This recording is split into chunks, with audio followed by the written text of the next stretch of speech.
Trust me, see me, love me, fear me, judge me. I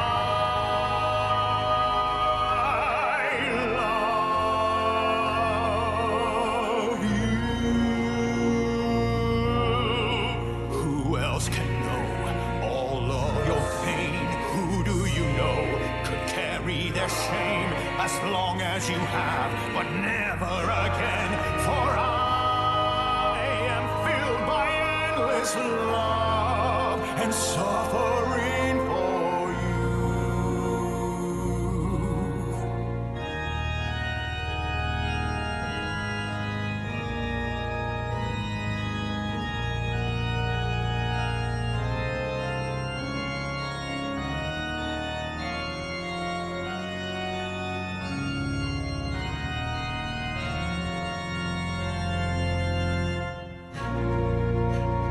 Hear me,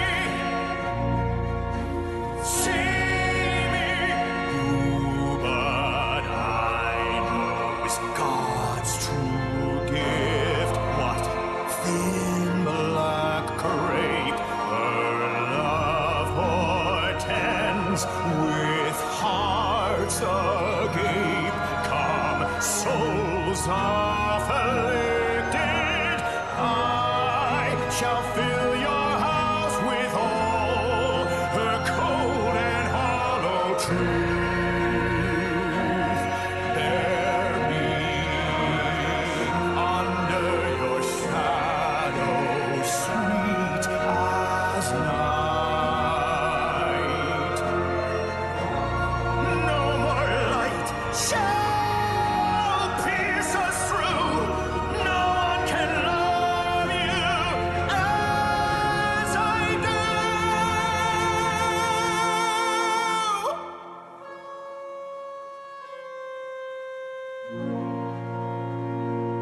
Trust me.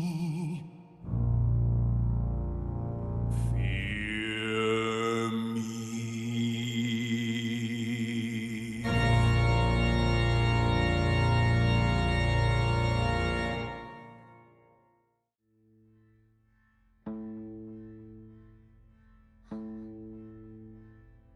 Hungry woods, reaching high,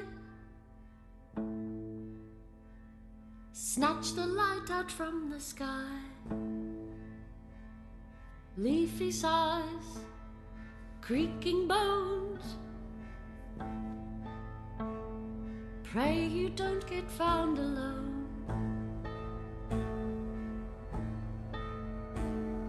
Crickly crack, the branches pop, it grows the night that never stops. The tree that leans with twisted grin, her limbs are thrown, her soul is sin.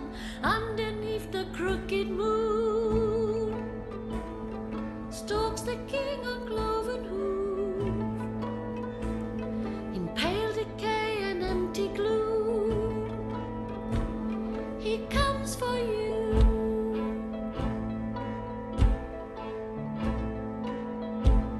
Six horns his crown, his kingdom all, for life delicious heed his call.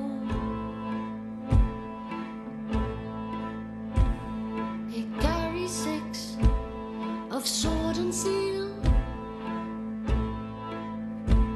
once wayward souls the fallen kneel.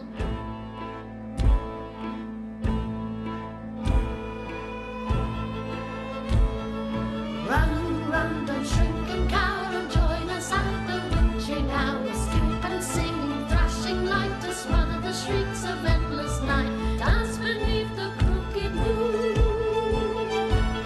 and rising rapture hand in hand, from pale decay and empty gloom.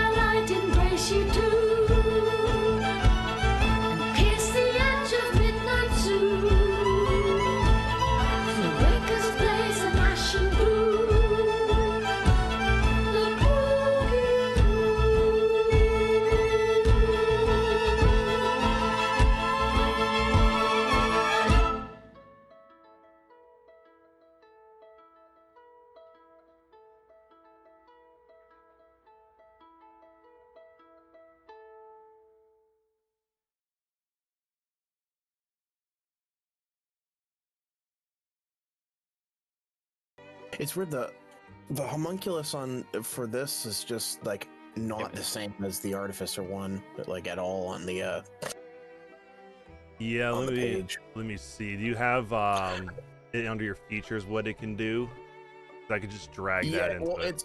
it's if you re-import maybe because it's part of one of my infusions.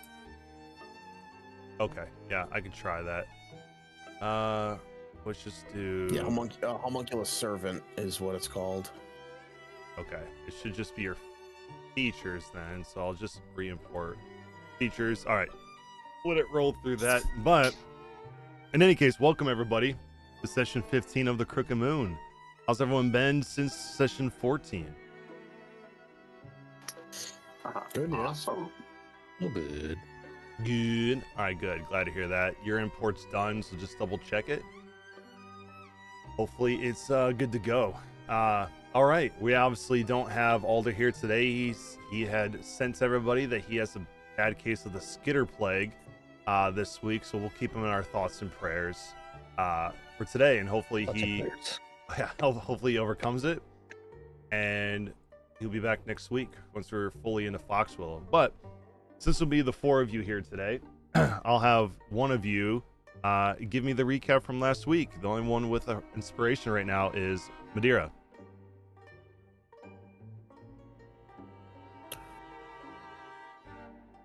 I can do it, but I actually might need a bit of a reminder. Sure. Last session wasn't the one where we did all of the side stuff as well, was it? You kind of have. We had a bit of a montage last week Yeah. for like stuff you guys want to do for the next week in Wickamore Village. Okay. And then we met with the mayor. Am I remembering that correctly? Yes. Okay, because that's what I wanted to make sure that wasn't two separate sessions that were just blending into one. Nope. It was all the same one. Okay, then I can do the recap. Go for it. So last session, everybody did sort of their individual little personal objectives they wanted to do in the 8 days before our meeting with the mayor, and which was set up by Lord Druskenwald. And I don't know if I should go into depth for what every single person did, but pretty much everyone had some sort of connection with a person that was tied in with their thread. As well as some people did a bit of gathering or purchasing or healing, those lingering injuries that they've had. But after, the 8 days had passed, we had finally met with the mayor. And we had actually heard beforehand from someone that Revan was talking to, that the hunter, that there was going to be not a festival, but a sort of drawing of straws of everybody in the village. And I think it was the people with the two shortest straws would be sacrificed to the Oak of Many Faces. And we tried getting through to the mayor, and it wasn't working. And he said that he would gladly sacrifice crops or animals if they had any, which they don't. And so they're relying on this forced human sacrifice that's based on random decision rather than any sort of volunteering. And we're also being forced to participate in this sacrifice because we are currently in the village. Even it doesn't matter. They will wait for us when we leave and come back. Speaking of which, we were given a job, or offered a job by the mayor during the meeting as well, to go and meet with some individuals that were having some issues with the cornfields in Foxwillow. I don't remember the druid woman's name. Sister Rain. But okay, Sister Rain. And then after our unsuccessful meeting with the mayor, which Revan was going to jump over the desk and Homer Simpson, like Bart, strangle the mayor. We had a long discussion about what we were going to do, and also as well, we found that Fox Willow was close to the mine that Madeira had. Well, close as being a bit, like it's not in walking distance or anything. It would be several days travel most likely, but it's closer than where we currently are to the mine where Madeira had that vision that the hag or the centipede hag would be located, and also where her sister was dragged away by the crooked man. So we made kind of a bit of a assumption that maybe after we finish this job up, we could get some assistance in heading towards that mine. So we met up with the sister who brought I can't remember the farmer's name either, actually. God damn. William Lodge. William Lodge, okay. Who fully explained to us once we met up with him everything that was going on in Fox Willow about how it's a super important town for all of Druskenwald or Wickermore village as well for the food, and how people have been either disappearing or changing when going into the field, and there's only about 5 people left in that entire small town. And we've been tasked or hired to figure out why that's happening at all, because he doesn't seem to know. And the sister had a very, very large interest in Alder, who she had a bit of a side conversation that we weren't involved in about him destroying the tree inside the crooked house, or him burning it, because she believes that everything could be restored, but he believed it was too, I guess, rotted or corrupted to be saved. Mm-hmm.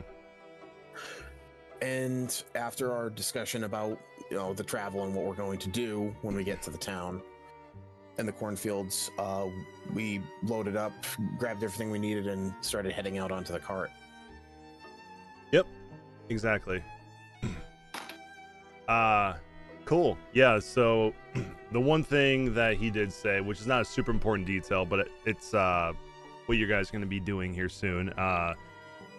You guys are going to stop by a place on the way to Fox Willow to essentially rest before you get into the town, which he said is Ma and Pa's house, where his friend Jeremiah Stover also used to live, who had also disappeared into the corn.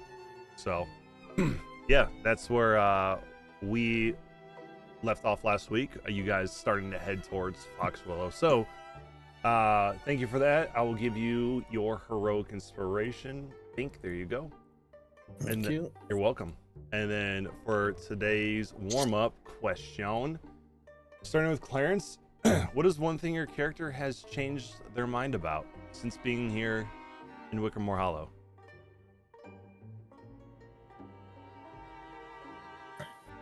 I would say he was initially probably scared or put off by Dr. Morn just based on his demeanor and appearance, but traveling together and nearly dying together has shown that he's got a little bit of a softer center than he lets on.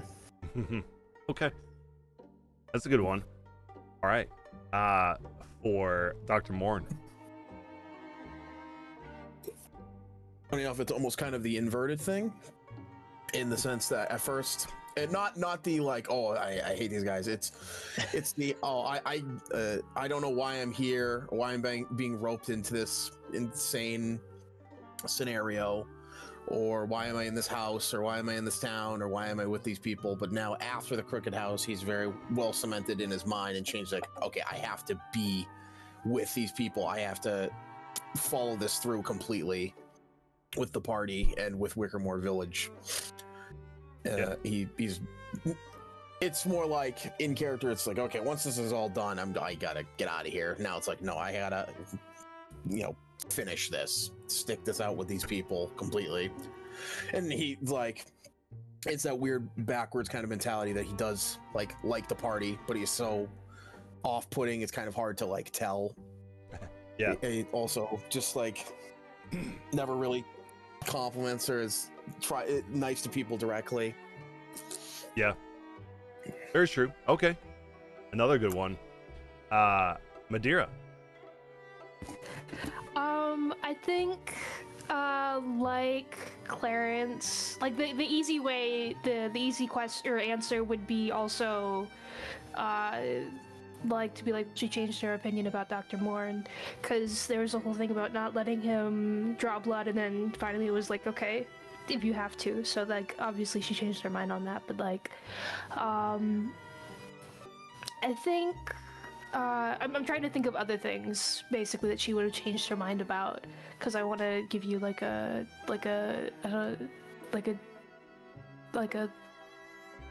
answer that I have to think about more than just like, oh well, that's the thing.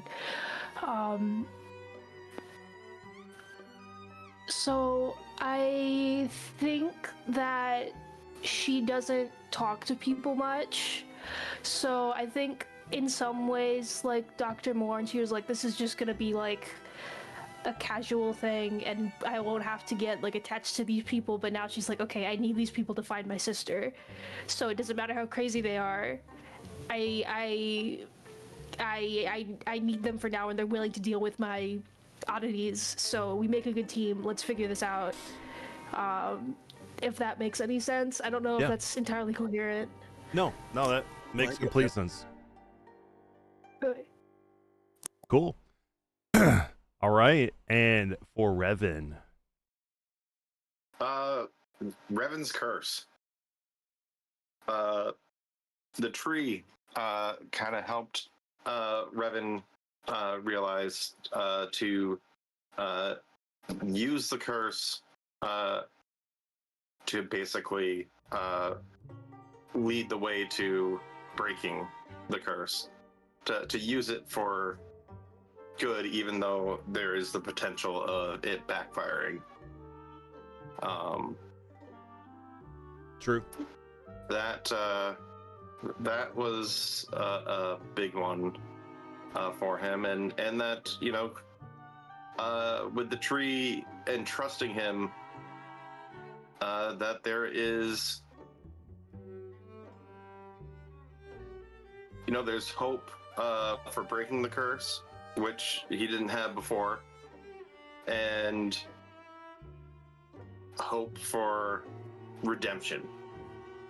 Okay. Which he didn't think he had. Yeah. Sweet. Sounds all good answers to those questions.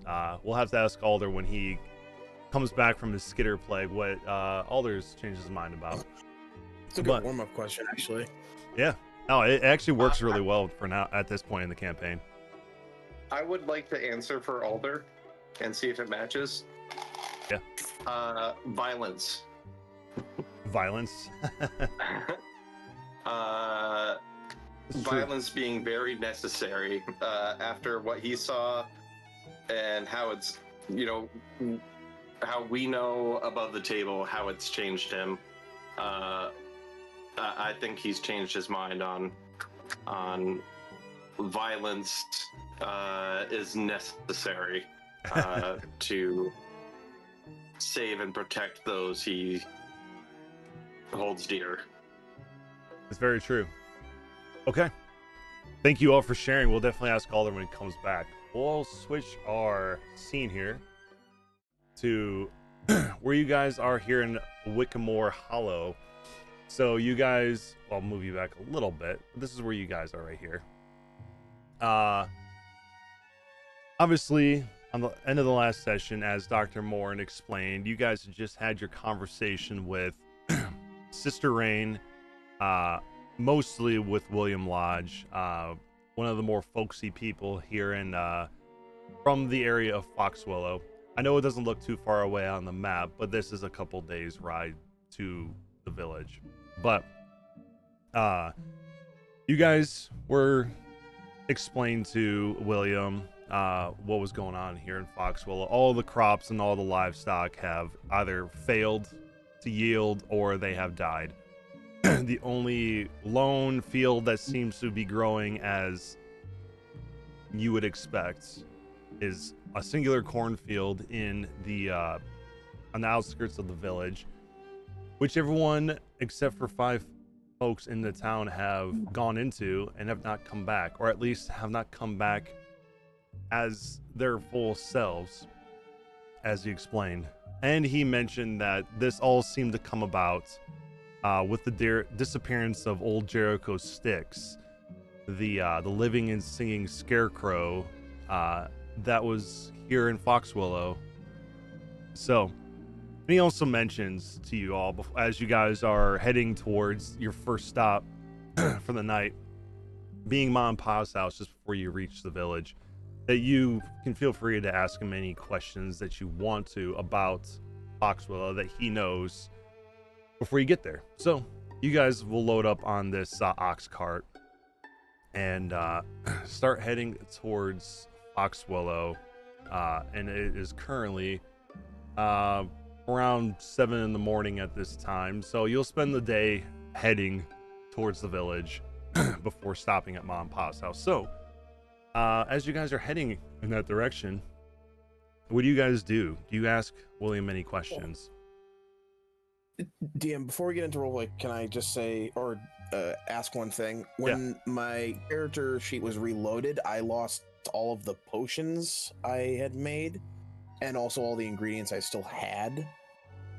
Like the parasols, I had 11 of those, and then I had the midnight oil, and then I had, I forget how many potions I had made within the free time. But for some reason, they just were all removed from my inventory. Oh, interesting. Yeah, you had 11 of those parasols, right? Pixie parasols, and I actually don't remember how many healing potions. I want to say that it was like 6. Yeah, I believe it was 6, and they were regular potions of healing, right? Yeah. And I had, And Alder gave everyone another potion.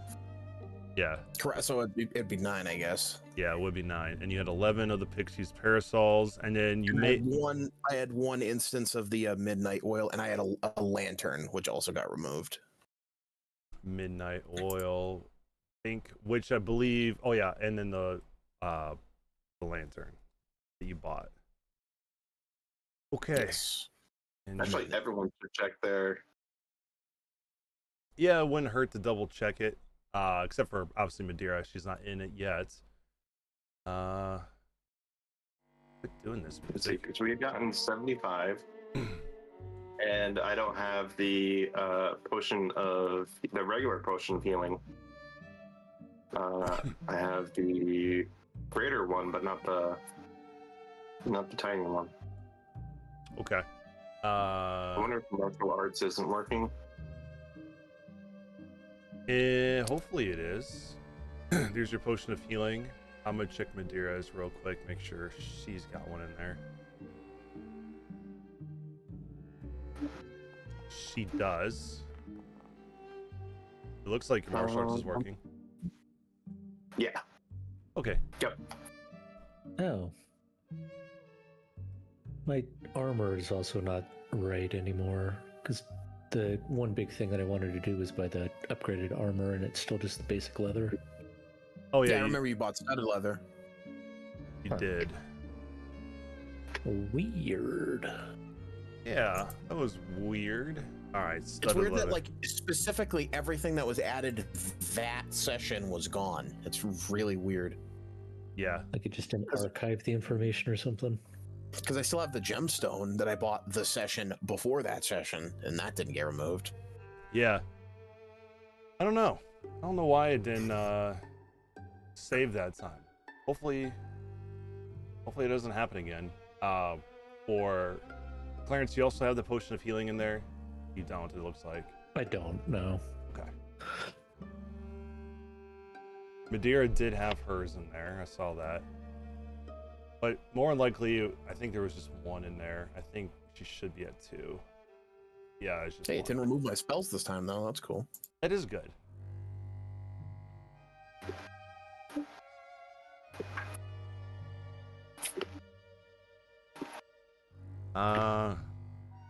Okay.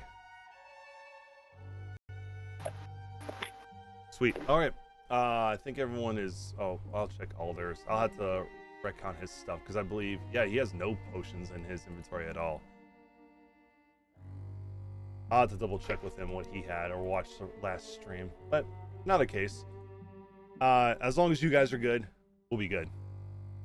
I'm good. Sweet. Okay. You guys have any questions that you guys have come up with since last week that you wanted to talk to William about?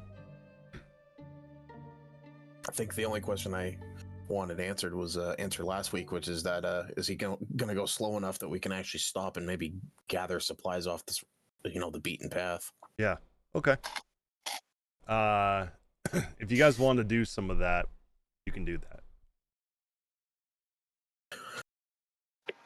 I do, because we're entering a new kind of, not climate, but new area, which means more opportunities to get some different materials. That's true. What would, in character and out of character, what would you describe Fox Willow's like area, like kind of biome comparatively to Wickermore? It's more of like your grasslands rather than forest. Okay, so anything that says grasslands would be more open to possibly finding. Okay, cool. That's all. Good to know. For sure. Anybody else? Otherwise, William doesn't have much to say.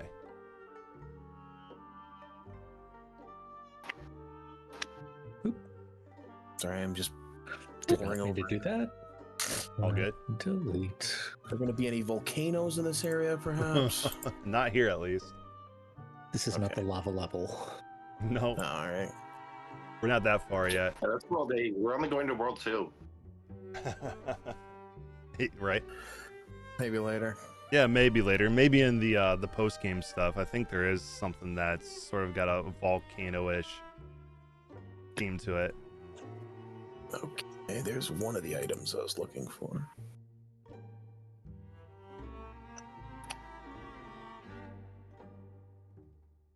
I'm also going to make sure I put a small or like a cloth over the cage of the wereweasel and just kind of keep him under my feet, and whenever he starts talking, just sort of hit the cage at the back of my boot so he stops. Yeah. Every once in a while in there, you'll feel like reach out, like pull on your boot strings. Like, gimme. The blood burns. I hold him up in the moonlight and starts shaking the cage violently. Yeah, he's like, ah, every time he sees it. All right. Okay. All right. The Revan? traveling, Revan is going to be when we are not stopped to gather herbs. Revan is going to be trying to meditate the whole way there, envisioning the fight that he had with the bag monster, and just replaying it over and over in his head of what he could do different and blah blah blah. Yeah, with the lurker in the dark. Yeah. That none of you are out of above table. You know it's not in the bag anymore. In game, you have no idea it's not in there, unless you tried to use your feature, and then just nothing would claw out from it. I feel like Revan would figure that out real quick when he goes to, put something into the bag that's not supposed to be in the bag and just realizes it's a normal purse. Yeah, right. It's just a bag of holding now. And I believe you put something in it last session, didn't you? I was using it as a target on a post to practice martial arts on. Oh, That's right. That's true. I could have sworn somebody put like a potion or something in there, and it's like, well, what the lurker's in there? Maybe I'm misremembering. But in any case, yep, you guys, unless somebody has a question, William will just travel silently with you until you reach the house. Anybody Madeira, Clarence? I don't have any questions for him, but I would like to spend our silent time traveling, unattuning to the Pearl of Power. Yeah. And then giving it to Madeira. Okay. Pearl of Power. You know how to trade items, right? I am teaching myself right now. Okay. I was gonna say give her a try and we'll see what happens. I'm still not in the thing, so I Oh. can't like accept on my end. Oh, I don't know if it says I'm in, but like on my thing, it says I'm not in. Like it's still doing like. well, that's all you I see? don't know if you can see. Yeah, that's all I've got. I've tried reloading a couple times and like putting it in a different window and putting it in a different browser, and like it's. I'm still on the landing page. Did it give you an option Not to the click landing on your page name? even. Yeah. It did initially, but it is not doing that anymore. So I Weird. think I did something wrong. It's so strange. Okay. Noted. Clarence wants to give an item. Yes, I approve. Okay, it worked. It just asked for my approval. Sweet. So you have Okay. the Pearl of Power now. Did you want to take the time to attune to that, Madeira? Sure. Okay. And I'm assuming you're also going to attune to the Cloak of Protection. Yes, I would like to. Okay. Well, I did that. It brought you from a whopping 10 AC to a whopping 11. Yay! We're here With for mage, it. but with mage armor, it'll be much better. Yeah, very true. Very, very true. Okay. And I would, Mhm. if while we're traveling, I do want to actually talk with Clarence, but I want to, maybe not while talking. I also want to try and look for two specific things. Sure. Go ahead and tell me what those two specific things are. We'll do that. And then you can have your little convo. Music. What is going So on? the common item I'm looking for is our dream lilies, but I'm also hoping that while looking for dream lilies, I can find any rainbow mushrooms. Rainbow as mushrooms. Well, Okay, let me see those. So, all right, we got dream lilies, which are grasslands, coast, and then we got forest, mountains, and hills. Yeah, you could potentially find both of these because you are kind of in a bit of a hilly area. I figured like while traveling, I might be able to spot one. Yeah, and to the But I south of have, here, I'm sure you can see it. Omen. Yeah. I was gonna ask if I could have Omen help by flying above, trying to Sure. spot. Yeah, for sure. You could definitely do that. And I would say you could. The fact you're near the Silver Bell River here helps with the dream lilies for sure. But obviously the rainbow mushrooms are gonna be a little bit harder to find, as you can see the DC. So we're gonna do two separate survival checks. First one for dream lilies, second one for the rainbow mushrooms. With They're both at advantage. advantage. Yes. So, 21 for the first one. For the dream lilies, yeah. And for the second one, a nat 1 and a nat 20. Dang, get those out of the way. Duality Oh, of man. Madeira's in. She's here. Sweet. All right. Yeah, you will be able to find both of these things. Okay, so because you got a nat 20 on the rainbow mushrooms, I think you did this last session too. You rolled a nat 20. That also happened when looking for the rare plant last session too. Yeah, exactly. So it'll be 2d8 for the mushrooms, and then it will be still the 2d6 for the flowers. So go ahead and roll for the herbalism kit for the dream lily, and then again for the mushrooms. DC 10 for the dream lilies, DC 15 for the mushrooms to be able to get the full. Okay, 20 for the first, and 18. Boom, you've got them both. All right. So now roll me 2d6 to start with. 2d6. Okay, you're gonna get 5 of the dream lilies, and then 2d8 for the rainbow mushrooms, and 8 rainbow mushrooms. Very nice. Cool. Pretty That is successful that venture is there. great, actually. Yeah, you're very much an alchemist here, finding all the ingredients. All right, so They're oddly shaped in a circle. yeah, right. Yeah. All right, Welcome to this world's Feywild. yeah, right. All right, so Dream Lilies was 5. 1, 2, 3, 4, 5. Okay, and then the Rainbow Mushrooms was 8. Okay. I also like how the raw ingredients have their own effects too, which is cool. They do, yeah. It's a pretty cool little feature that they have. If only The rainbow mushroom actually itself has a pretty strong effect.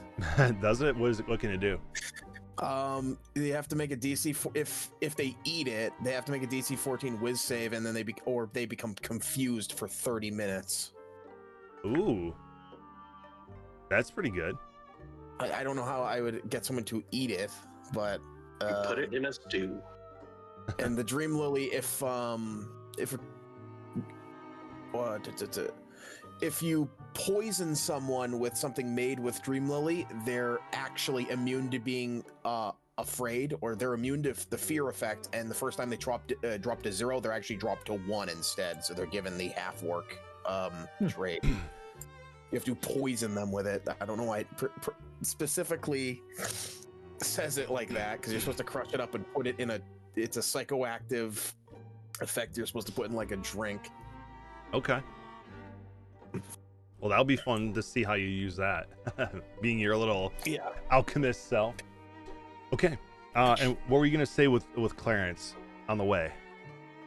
So after I would get back to the wagon and kind of put away the mushrooms, I wanted to actually say while he was on a tuning, Clarence,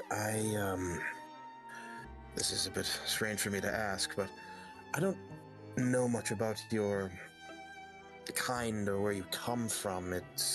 You're about the first Harvestborn I've ever met. I'm more curious on how things are over there with you. Oh, well, how much detail do you want? Just like a quick overview, or you want the nitty gritty? The real answer is that he would want all the details, but I don't know if everyone else would want to hear him just listen to Clarence rattle off everything about his entire existence. Why don't you just tell me what you think is important and then go from there? Well, we're made by our maker. I don't know if we're in their image or not, but Methuselah gave us all our life. We are sprung into existence, so to speak. We live, we breathe, we dance, we work, and then we lose that spark of life at some point. Most of the time it's after like a couple 100 years, if you don't, have a bad accident or something. And then all of a sudden we're right back at it. Methuselah just brings you right back. Some of us, have that longing for family or a child or some kind of legacy, so to speak. So whether it's frowned upon or not, I don't know, but we've been making our own effigies and bringing them over to shrines for Methuselah to bring to life, and she do, but things haven't quite been working the way they're supposed to back at Enoch Hollow. There's something bad happening. We haven't been able to come back to life or make new offspring. It's getting dire. The farms are losing the hands they need. We can't produce enough produce to feed the rest of the country. I don't know how long it's going to go on like this, but I don't think we're going to last much longer. DM, when listening to Clarence, do I I don't know a ton of in character. I would assume he knows not a lot about Harvestborn. Is it like something akin to a disease or more like a curse? Could I make like a check to see if I could differentiate that? Yeah, roll Arcana. Okay. Okay, pretty good. Like you said, you're not super well versed on the Harvestborn, but you are familiar with when he was explaining to you sort of how they're created, how they're brought into existence, and how they're continuously reborn and things like that. Sort of in a way, kind of like an elf, but not as long lived as elves. The nature of the fact that they can't do this anymore lends you to believe that this is some sort of curse that is happening. So your people are under some sort of ill effect, a curse, and you wouldn't happen to know if you had angered anyone that might have applied this to your people.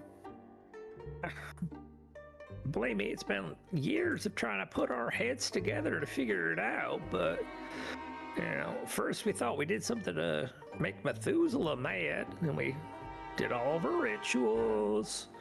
We made some sacrifices, not people, and nothing got better. I don't know where this came from or why it's happening. All I can say is I got some glimpses into maybe a why or how from that book we found at the Crooked House. It seems like it's external forces acting. Some demonic activity happening in the village, and I don't know why or who's directing them, but it's one step closer to figuring things out and getting it fixed once and for all. I have to ask, Clarence, as much as this might be a grim topic, but how does a Harvestborn die? Well, A light just go out, or do you collapse and that's it? you can get set on fire, you can get smushed, you can get your head eaten, you get ripped apart, you can drop from something real tall. No, those can all happen to me as well, or Revan. I meant more like when you reach your end naturally. It's a little bit metaphorical, but for the most part, it's pretty literal. The light goes out inside you. You see my eye, mouth holes. There's light inside. Yeah. I was also referring to that earlier. Okay. Anyway, it's strange. Your body is mostly a construct, and I'll kind of gesture to Clarence's body is like sort of hay and straw, like making up his torso, and then he has the honeydew in his head, right? Right. So, but I was gonna say, I picture it like a wood frame, just kind of like loose timber put together and then stuffed with hay. yeah, So there's like a skeleton.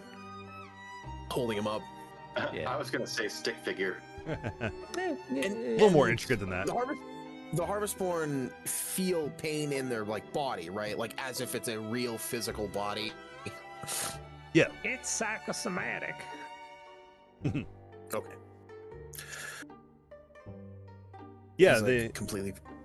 yeah, they live and breathe like everybody else. They just don't need, food and all that to continue to live on. But they feel everything everyone else feels, feel emotions, things like that. They have an artificial intelligence to them, or maybe not even artificial, but they have sentience to them. They have a soul. Yeah. What he's kind of trying to like inch their way towards without being direct. Yeah, that's probably something that you're inquiring about for sure. But the life they've been given has been because of Methuselah. That gives them life. Otherwise, they'd be just the inanimate objects that you'd find in cornfields. They'd be like the scarecrows that just run around like aimlessly and cursed rod hack people's arms off. Right. Clarence, you said you create effigies to create offspring. It's you make your offspring, or they're created elsewhere? If you don't want Methuselah to take their time with making replacements, you know, if you're wanting like a young whippersnapper to, you know, follow you around, help out with chores around the house, you can whip something together with, you know, some string, couple sticks, and an apple, a turnip, whatever kind of produce you got on hand, you can make yourself a little baby. And then Methuselah has been taking them under their arm and bringing them to life. But that hasn't been happening. Now it's been real sad. And you said you found a book about it in the Crooked House. In what way? Directly mentioned, or? Not directly. There were some words and some writings, and then had that vision about my village that maybe it was coincidence, but I think not. I met this scary looking librarian lady in the town, and she's real good with books and words. She's taking a look at it and trying to figure out what's going on.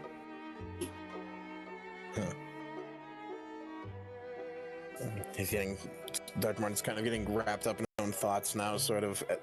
He's like etching everything that Clarence is saying into his mind so he doesn't forget like all the information about the Harvestborn he's learning. He just doesn't want to grill Clarence for the entire ride, so he's going to kind of like pull back slightly on the conversation. Yeah. Okay. Anyone else having any kind of conversation? I would like to, with the group at large. Go for it. Sorry, dropped something. You're good.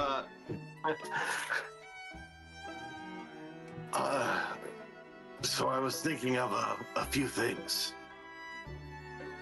I was contemplating options, and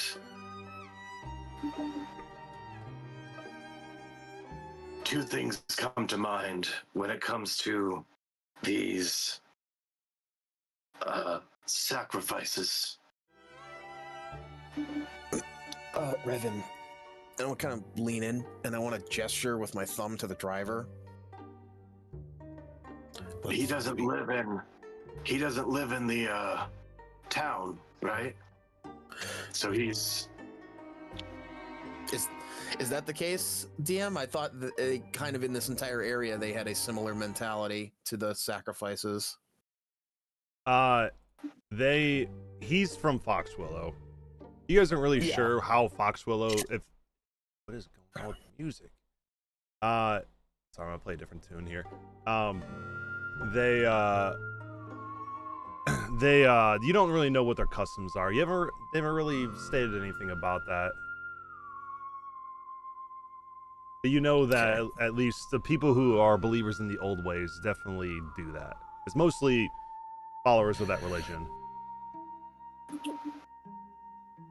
Which pretty much everyone in Wickamore Village abides by that. I still would have done that and kind of just like more keep Revan's mind on the fact that we are in acquaintance company, someone we don't know very well, and they could be just passively hearing everything about what we're talking about. So in a more hushed tone, the Tree of Many Faces is essentially their altar for these sacrifices. We happen to know, or I happen to know, the tree said no more can happen. I don't know what would happen if they did, but other than everything turning to death. I still don't quite understand why you just take the tree at its face value.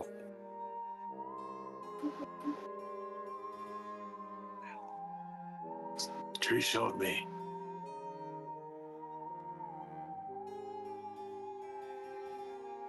Showed you The tree what? opened my eyes to the truth. And I can't shut them. I can't pretend I don't know. And I know it has something to do with me as well. A question, and I don't mean no disrespect, but are you always in the habit of trusting what trees tell you? Besides Alder, I've never talked to a tree before. The tree He could be pulling your showed me leg. a glimpse of the future and what needs to be prevented. I agree with Clarence. I don't think you should take the oak at its word. You should more give it a bit of, what's the word, in a kinder way. Be open to other perspectives, I guess. Like, it's so one of the first things, I don't know how to say this nicely, but one of the first things that I learned about strangers is that they don't always tell you the truth. So just think about like why it might be saying that and what other things are going on, and I know it's suffering from all the souls it's forced to keep inside. Revan, no one doubts that, but the best lies are told with half-truths. Okay, this isn't about... Okay, I was trying to talk to you about a way to prevent the sacrifices if we can't bring back the produce. If we can't delay them. We know the tree can move. Perhaps convincing him to leave. But I know it's being controlled by the Crooked Queen, which leaves the other option. And this is one of the reasons why I believe it. Because the oak wants the queen dead, even if it means it dies. I thought the whole So what if, tree. so what if, to prevent them from sacrificing at the tree,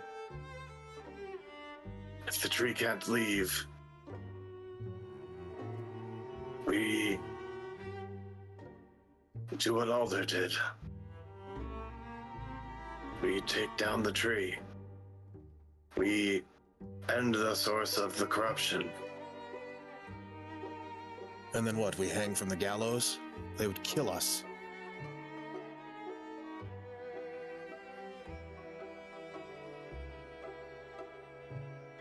Not to mention there could be unforeseen consequences to destroying the tree. I'm all for freeing the souls trapped within the oak, if that's even true, but if we go and we just burn the tree in front of the entire town, God knows what would happen. Well, then we do it during the witching hour, when the town can't see.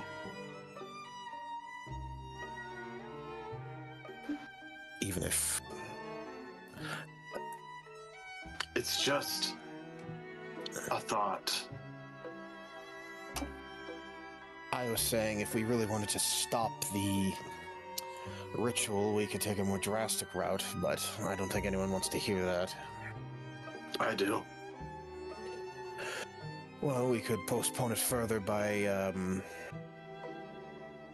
deposing a certain mayor. music. Just end it. Record why did scratch. why did it do Madeira's that? just gonna like. I'm not There is- implying he has to die necessarily, but I'm still saying this enough that the driver can't hear. Sure. And with all the sacrifices that were forced by the mayor, I honestly wonder if he isn't some sort of priest. we don't know his motivation. And again, I'm just saying he's the one who's enforcing that rule. If he was no longer mayor, he couldn't enforce that.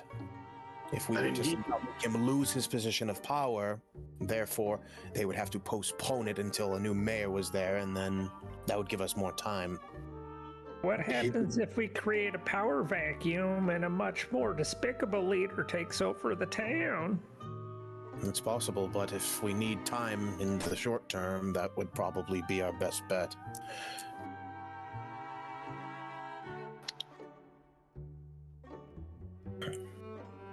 I forgot what I was going to say about the mayor.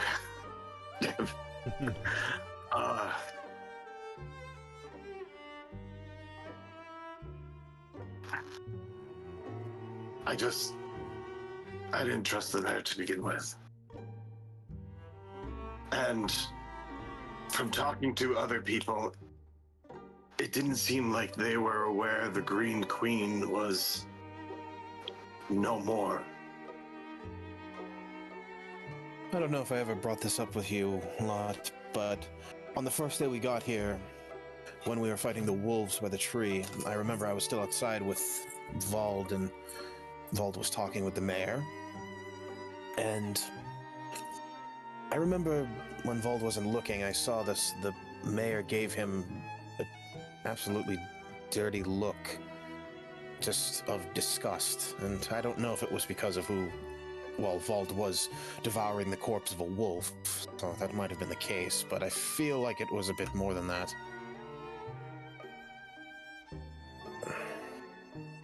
And it just so happened that he died the next day.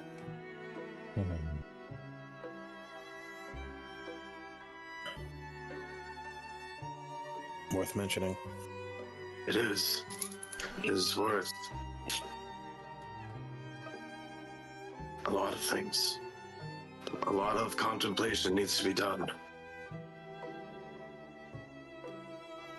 And as you say that, Revan, you'll hear William kind of clear his throat, like, well, I'm sorry if you guys are in the middle of an important conversation, but we're about to roll up the mom and pa's here pretty soon. Just mind your P's and Q's. They are old folk, and they don't like ill manners, so make sure you're good and proper with them. They're good old folk, salt of the earth type people. So we're gonna pull in and we're gonna go have us some dinner. I'm sure Ma's got some good grub cooking on the stove in there, and then we'll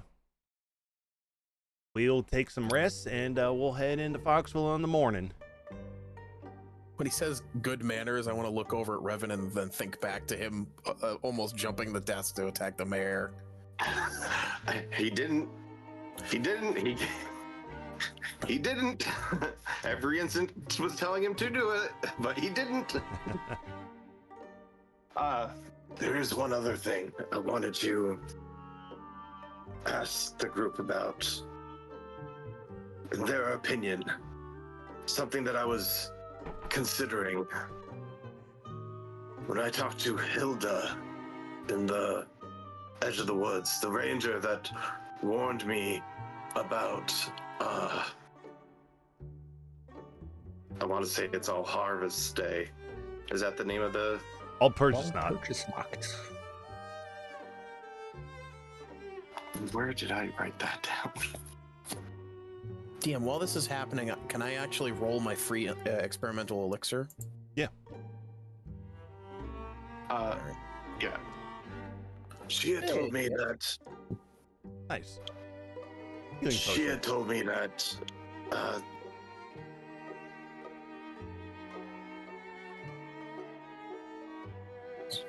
that not only is there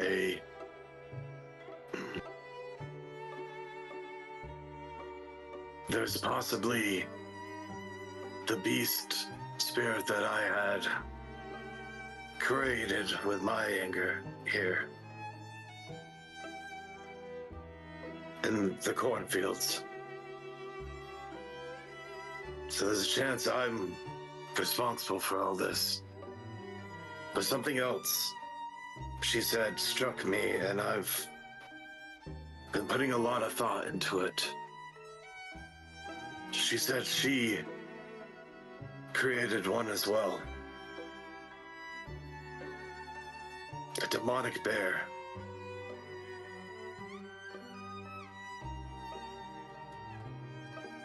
A demonic bear is what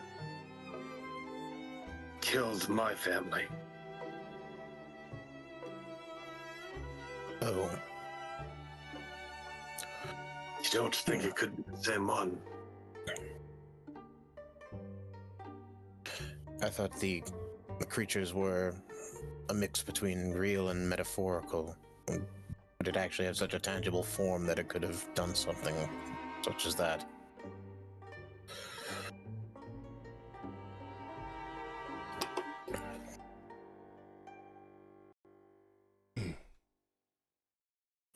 DM. Yeah.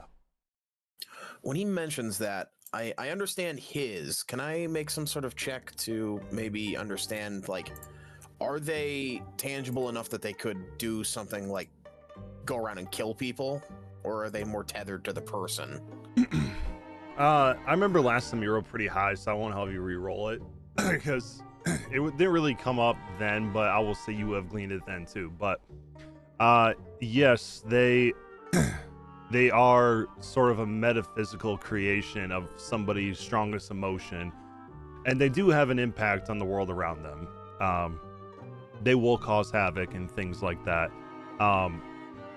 It's sort of like those creatures from the Shadowfell that are representations of emotions that focus deeply on that emotion, and that's what they use to prey upon the things that they stalk. So in Revan's case, it's his is based off of his anger, and based off of well, Revan didn't say it yet, but it's based off of the Huntress's emotion, which in this case was fear and cowardice. So it's not like the bear is a representation of her killing his family. That it actually could have been it itself doing that. Right, but it's also the manifesting of her emotion, meaning that the reason why, if it is to be the same creature, right, that killed his family, it was targeting that emotion in them. And that's why it chose them, because its entire being is fear and cowardice. So if just, or this isn't me. Never mind. Sorry, ignore me. Oh, go ahead. Say what you're gonna say.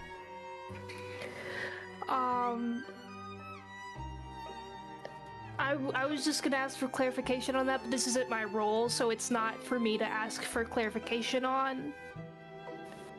It could be an above table question if that too. makes That's sense. fine. Okay.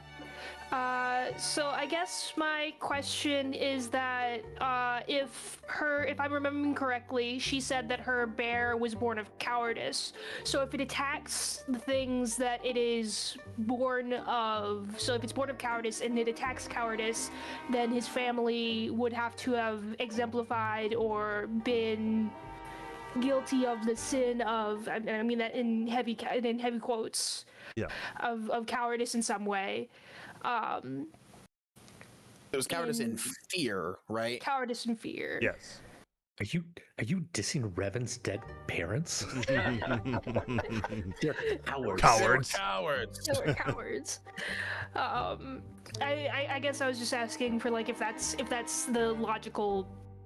coherent logical Well, I mean, I think it's a coherent, logical through line. So I just wanted to double check. So this also implies that Revan's monster is running around and killing angry people, or attacking other angry, rage-filled people. So yeah, so Yes. essentially, it doesn't necessarily have the ones who died don't have to necessarily be the ones guilty of cowardice or fear. It could be someone related to them too. Okay. As long as there's some form of it existing there, it feeds on that. So like, if this was to be the case, maybe Revan's parents died not because they were cowards or fearful, but maybe because their children were. So it fed off of and it killed them because it would create more fear, you know. Okay, so it tries to perpetuate the emotion it's based on. Yeah, exactly. It perpetuates it in different ways, whether that's killing or causing like disease or famine, things like that. Okay, I do not repeat any of that I know now to Revan directly at this moment. Make him even more high-strung about getting to Foxwillow, because he mentioned that his I don't want to say spirit animal, but that's what I'm going to refer to it as, is roaming around the fields killing people. Sure, yeah. Okay. So as you guys kind of finish this up and you glean more information about this this great beast that both of these people are going after, you guys will crest a hill over this muddy road, and you'll see a very simple house with smoke emanating from its smokestack, with a barn in the back that's got hay stacked up on all sides of it. And you see William pull up to the front of this house. And as he does, you'll see two older folks come outside that look, based on the way that their ears look, like they're part elven in some capacity at the very least as they come out. But they look very old, wrinkled, almost like the gravity is trying to pull them down into the earth as they're hunched over. And music is driving me crazy today. That's not the music I wanted. What are you doing? Thank you. It's driving me crazy today. But they will come outside, and you'll see them wave to William, and William will turn to you and say, "All right, folks. Well, we're here. This is Ma and Pa. They are graciously allowing us to stay there in their home for the night. And I do believe if I smell that right, it sounds like they're making some cornbread and some good stew for all of us. So let's head inside and grab some grub."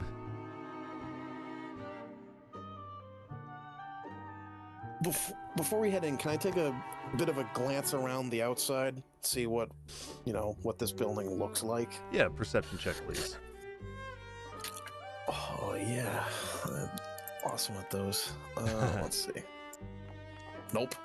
Yeah, I mean, to you, it seems like a very simple dwelling here. Single story, very modest, very like what a farmer or former farmer would live in. Very salty or simple. Doesn't have the glitz and glamour, but it has the simple functionality to it. That's all you really notice. So this ain't no Evil Dead cabin? Nope. Okay. Alrighty.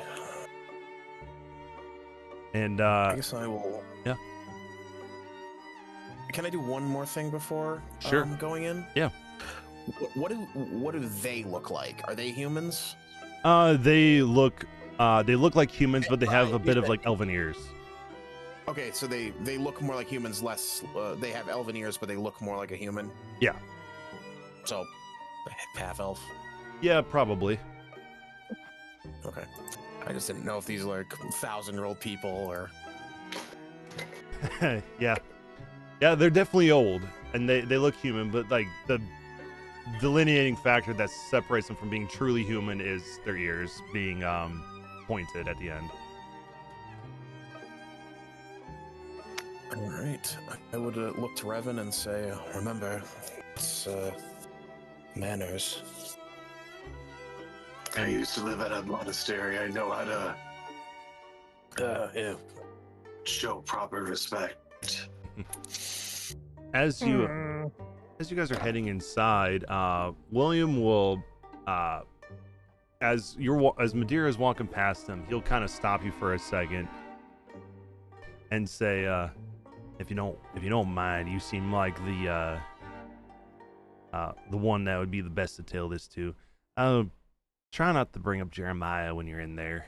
They're still quite upset at the news of him not being here anymore. Try to keep it to yourself. Okay. I'll have we do I have reason? I guess I don't. Let's see how to phrase this. I'll tell Dr. Morn and Clarence and Raven, like, I'll say, hey, let's maybe not bring up Jeremiah. They're sore about the subject. Let's be polite to our hosts. And fingers crossed, hope for the best. Which one's Jeremiah again? Don't worry about it. Just don't bring up the name. Don't ask about it. Don't think about it. Like, it didn't happen. I'm worried about it. Oh, I shouldn't have told you that. Oh no. This is the one I'm supposed to kill.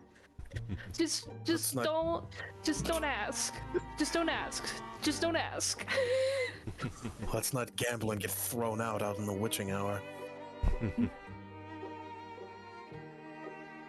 All right, and as you guys approach, you'll see Ma will come up to each of you as you come up onto their wraparound porch and give each of you a hug and be like, well, howdy do there.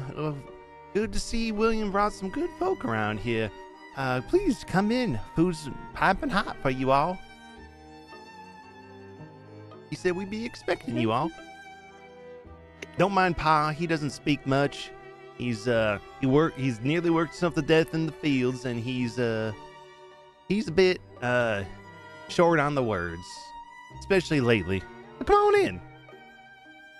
So about that Jeremiah. Oh my god. I don't actually say. You see her bubble to her rage. Yeah, she starts turning into a ooze and just or eating the person she's hugging. Right. Oh my god. Madeira is gonna do the whole thing about like, oh my gosh, thank you for hosting us. It's such a pleasure to meet you. My name is Madeira, and this is Revan, and this is Clarence, and this is Dr. Morn. Like Dr. Valen Morn, but everybody calls him Dr. Morn.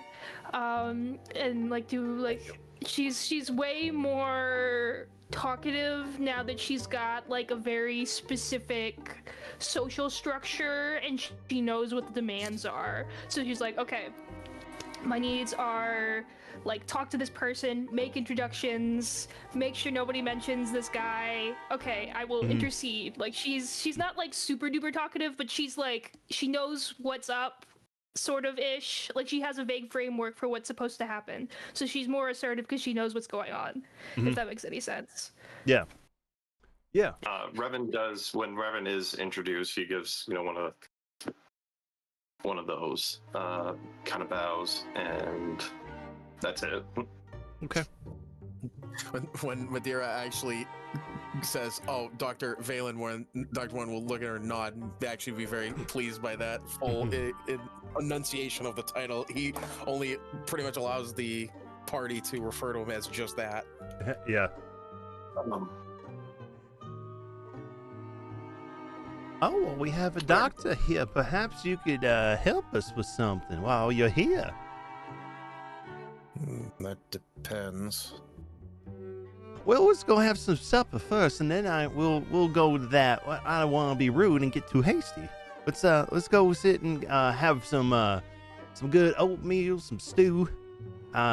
Sorry, we don't have a whole lot of hard food around here. We haven't had much of a harvest lately. And so we got some leftover oats, so we turned to oatmeal, and then what was left of our vegetables for you guys to eat, as well as some cornbread from the corn that we had picked a long time ago. We didn't pick from that cornfield in Foxville. We don't want anything to do with that stuff. We don't know what's wrong with it. That's what we're here to figure out. Please, Yeah, we're headed down. please to- wipe your feet before we come in. Sorry, I didn't mean to interrupt you, dear. What'd you say? No, you're good. You're good. I was just saying that I was continuing what Dr. Morn said, but we're going down there to like try and figure that out and solve that. So hopefully that'll be resolved soon. We'll certainly do our best. I hope things are much better in future, but fingers crossed. Yeah. Well, come on inside. Have a seat at the table. And as you guys walk inside here into the house, like I said, it's very simple inside. You see a couple of pictures on the wall of a mom and pa in their younger days with a strapping gentleman who looks more elven than they do, with a scraggly beard that takes up his entire chin inside of his face. No mustache though, kind of that Amish look to him. Wearing a straw hat with his elven ears poking out the side of it, and a piece of straw hanging out of his mouth, wearing some overalls, which you guys would discern this is likely Jeremiah. And then as you guys walk into the dining area where the food has been served, there are enough seats available for each of you, and you will see as you come in here, you'll see Mom and Pa will sit at the two end chairs, and at the very end of the table is a scarecrow sitting there with the same hat and same overalls on that you saw in the picture.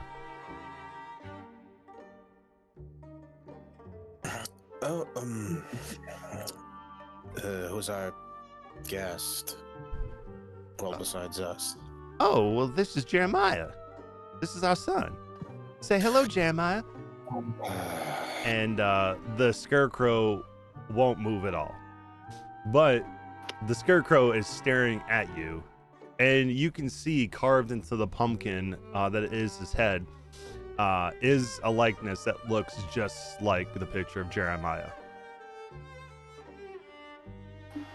Your Jeremiah wouldn't happen to have visited the cornfield recently, would he? And then you'll feel like William kind of nudge you, and he'll be like, don't bring it up. What do you mean? You didn't give us any kind of prep that this is what we'd be walking into. I didn't know he'd be here. And right myself, he'll try to compose himself now, because in his mind he's like, oh, perfect, I now can analyze what's wrong with these people, and he would want to like fully dissect and look what's wrong with these like people walked in the cornfield, but then this is their son, and they're thinking this is perfectly fine, so he's going to try and immediately move away from that. Yeah, as you asked that, Ma will say, well, yeah, Jeremiah did head to the cornfield, but he came back just last night. And he hasn't been talking very much. That's actually what I was going to ask you about, is if you could figure out if he's sick. You were a doctor, after all. Maybe you can see why he's not been talkative, or hasn't really been moving much. That's not really like him.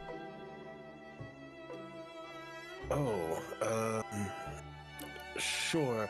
You wouldn't happen to have a private room that maybe I could examine him so I don't have to do it in front of everyone, would you? Oh, sure, you could take him up to his room, but after supper, of course. I'm sure Jeremiah is mighty hungry. He just came back last night, and he hasn't ate since he got here. Oh, I'm sure he's famished. I wanna just look to the party, like turn away from them, and just in like body language exasperation of this is like not good.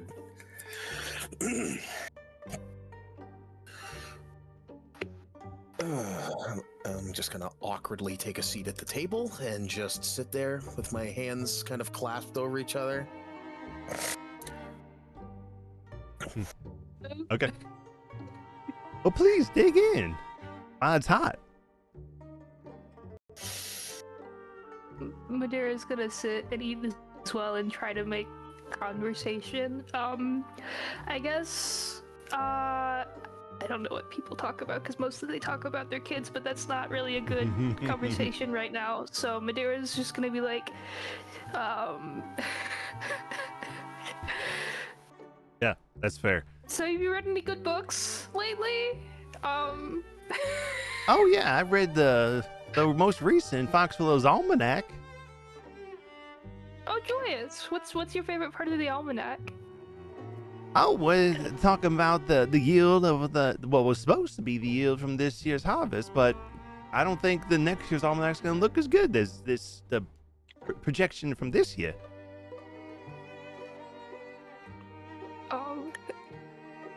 So my family aren't farmers. So what is an almanac, basically? Oh, if you don't mind my asking. Oh yeah, it's just a book that talks about the different techniques of farming and things like that you learn over the years. Different things that you can learn over time, different methods, techniques. They give different weather patterns that have been happening around here, and also just what they project the yield to be. It's sort of like an informational little newsletter, sort of, but it comes out yearly. Oh, that's wonderful. I didn't know they had those. They must do. Be really, I would imagine they're very difficult to make.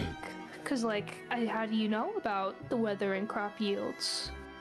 Oh, well, you over the years when you farm, you learn a lot of good things over how things work. So as you do the years and years, you learn weather patterns. It's not always accurate, but you get a pretty good idea. Once you've been part of the land for a while, you start to learn how you kind of feel it in the soil, almost in your bones, especially when the rain's coming. There's some like old folky way to learn these things. It just takes time and experience. He's right about that one. Yeah, I've been working the land for quite a while, and I got a premonition about what weather's going to be like the next day. Yeah, you see? He knows what he's talking about. But how can you talk, but my Jeremiah can't? Oh, no. Maybe he's shy. I don't know. It's not like him. He usually talk you to the grave. What was that god you talked about, Clarence, on the ride up? Oh, it's Methuselah. Oh yes, the Think goddess, she the could goddess help? of the harvest.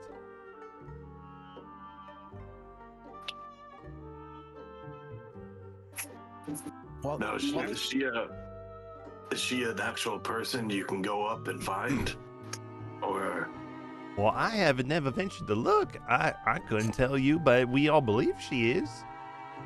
We think she's the greatest harvester, and she creates the harvest born. Some of the best workers out there. Yeah, we ain't never seen her either. It feels kind of disrespectful to invade her privacy and track her down, but she's got shrines set up all over, at least in Enoch, just to be able to give her offerings and offspring. DM, Yeah. Can I make some sort of investigation check to see if Jeremiah is listening? Yeah. I just want to, like, if he is completely just not there, or he just is like, I have no mouth and I can't scream levels of, like... Sure. Yeah, go for it. It's 12. Yeah, you can't really tell if he is actually in there listening or anything like that. But what you do notice is that, like, each time that you look away from him, Like if he's looking at straight forward, when you look back at him, he seems to have moved his head just a little bit. But you don't ever see him move. You just see him in like slightly different positions. Like Weeping Angel style? Yeah, like exactly like Weeping Angel style. Yikes. Oh, okay. That is going to change what I do because I'm going to ask Clarence in private. I'm going to actually get away from the table for a brief moment and try to excuse me and talk to Clarence when there's a break in the dinner. Yeah. Above table question. Jeremiah. He's definitely not a bullfrog. But is he a harvestborn, or is he an elf now with a pumpkin head with his face carved into it? From what you can see, he just looks like a scarecrow. Like an inanimate scarecrow made in his image. He wishes he could be a harvestborn. Like hands and everything included, like straw and... Yeah. Everything is straw. The only thing that looks anything like him is the way that his head has been carved to look like him. The hairstyle that they gave him and the clothes he was wearing in the picture. And can we assume they did that to him? Or did he go out and then he came back exactly like that? Like the clothing, did they dress him up to look like him, like in a delusional state? Or did he go out with those clothes, come back, and then he was still dressed like that? That is the question that you're not sure. Okay, I'm definitely not asking that. So, while we're sitting here, I'm going to be studying him. And using my Hunter of Hunter ability, my studied quarry. I have an advantage on ability checks to recall information about a creature. Mm-hmm. I want to see if I've heard any legends or anything. Maybe even it isn't him. Maybe it is something else that took on his likeness. And so I am going to roll whatever the proper thing is to get knowledge on him, and I'll do it at advantage, but I don't know what I need to roll. So click on your For Hunter of the- Hunters again so I can read it real quick. Yep. Let me put it in the thing. Okay. You have advantage on don't ability click on- checks made to recall information about a creature. Okay. Yeah, I see what you're doing here. Okay. So let me see what this roll would be real quick. Okay, this would either be religion or arcana. Okay. Both I suck at, so I'm going to go with religion. You got it. You got it. I'm going to give myself guidance, Okay. and it didn't roll it. I said yes, but it didn't roll it, so that'd be a 21. Why can I never see Revan's roll specifically? They're always question marks. for me. Sorry, I have mine private to the GM. Oh, that's why. From that one roll for the creature. There you go. I revealed it to brilliant. everyone. That's why. But okay. Yeah, I will say this. As soon as you try to study him, I'm gonna pull you into secret chat to tell you what you see. Oh, Fair. okay then. He lunges over the table at you. Right? All right. See you there in a sec. Yeah. Dr. Morn and parents leave. They come back. The guy doesn't have a head anymore. Revan's standing there, heavily breathing. Pumpkin seeds on the wall. All right. See you over there.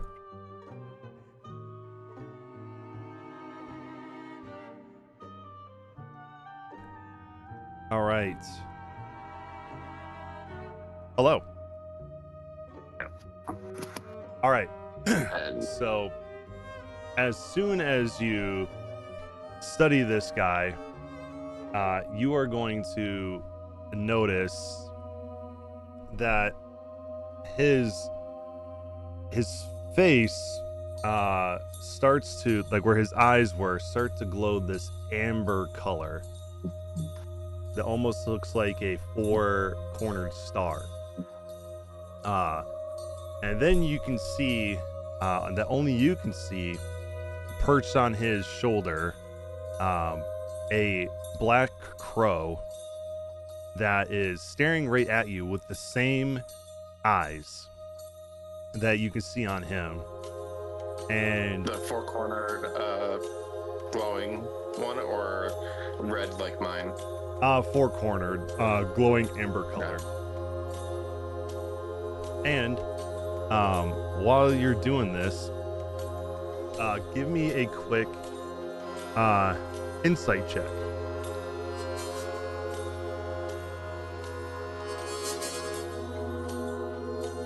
Oh, that's not the greatest, but All right, use your guidance too, because you still have guidance on yourself. oh, okay.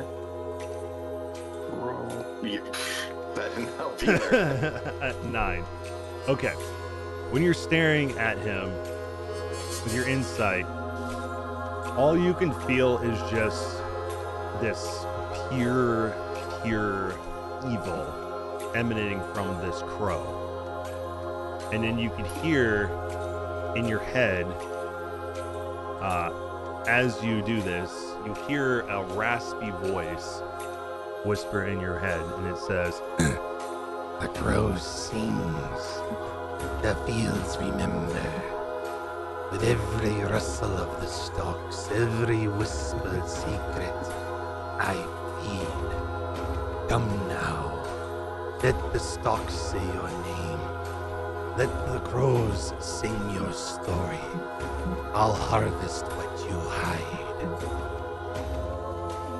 and then we're gonna go back to the regular chat. Okay. All right, see you over there. Live and it's moving. It's just, it reminded me of a game where you have to like help this guy, and it's like he has to get gifts for his mom on Mother's Day, and then you finally get into his house, and his mom is just a bucket of mulch in a like a wash bin with a face drawn on it. And he's like, I have to get my gifts for my mom, and it's literally just a pile of stuff in a human form. And then you're like, and then the guy, hope she enjoys the gifts you got her. Bye. All right. Okay. So So, that being said, I'm gonna lunge across the table and try and grab it. What? Madeira is gonna like. Okay. Yeah, no, same. Madeira's like, so in my head, she was sitting between the, like, in my head, she was sitting, like, right next to the guy. So, like, she's just, like, sitting there in creep spell, and he's, like, leans over. So, like, Madeira's just like, no. okay. I had Does a that make feeling any that sense? this is the Revan staple of comes back from secret chat. I lunge at the guy. Yeah, right. Yeah. I roll for initiative. Notation. Revan's eyes are not red. And yeah, do we all roll for initiative? No, you for don't. that, or Nope, you don't. okay. As you lunge across the table, so you got 3 people trying to grab you, including William, as he sees you do this as well. So I need you to roll a strength saving throw with disadvantage, since you got a bunch of people trying to grab you. They said mind your P's and Q's. I was like, what happened to holding your manners? You know, it's still trying This to is grab him strength by his as well. robe. Disadvantage. Okay. Disadvantage.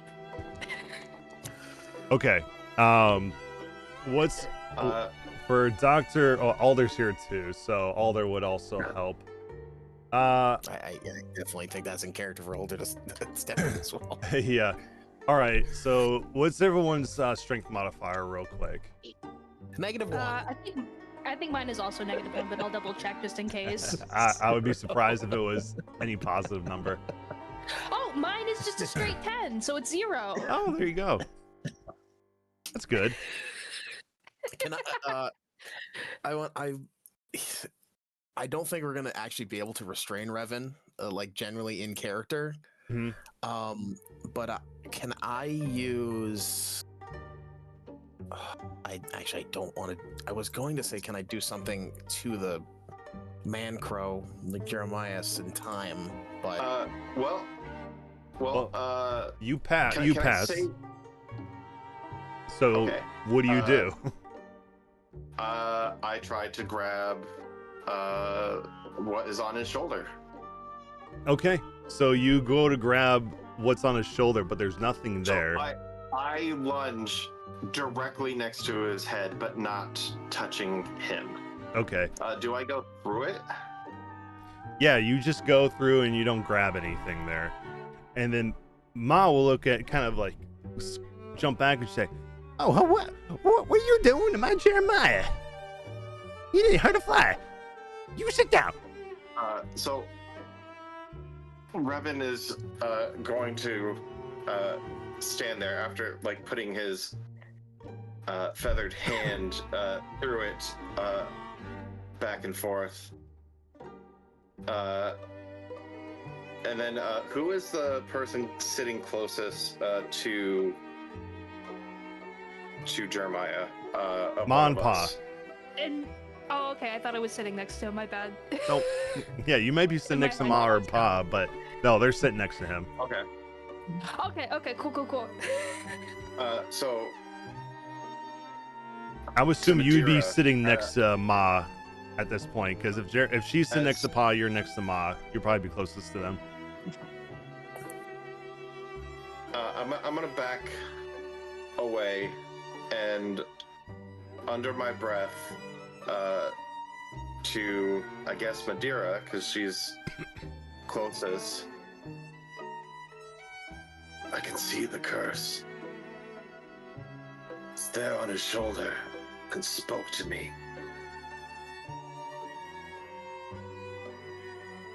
As you're kind of saying this, you'll see Ma reach down and grab a knife from the table and aim it towards you and say, "Now explain to me, what were you trying to do to my little boy? Make it quick before I cut your eyes out." Can I stand up and say, before knowing Revan is very, like, once he sees something and acts on it, he's not going to let it go. I kind of want to stand up and say, our friend has a bit of episodes sometimes. He can control himself.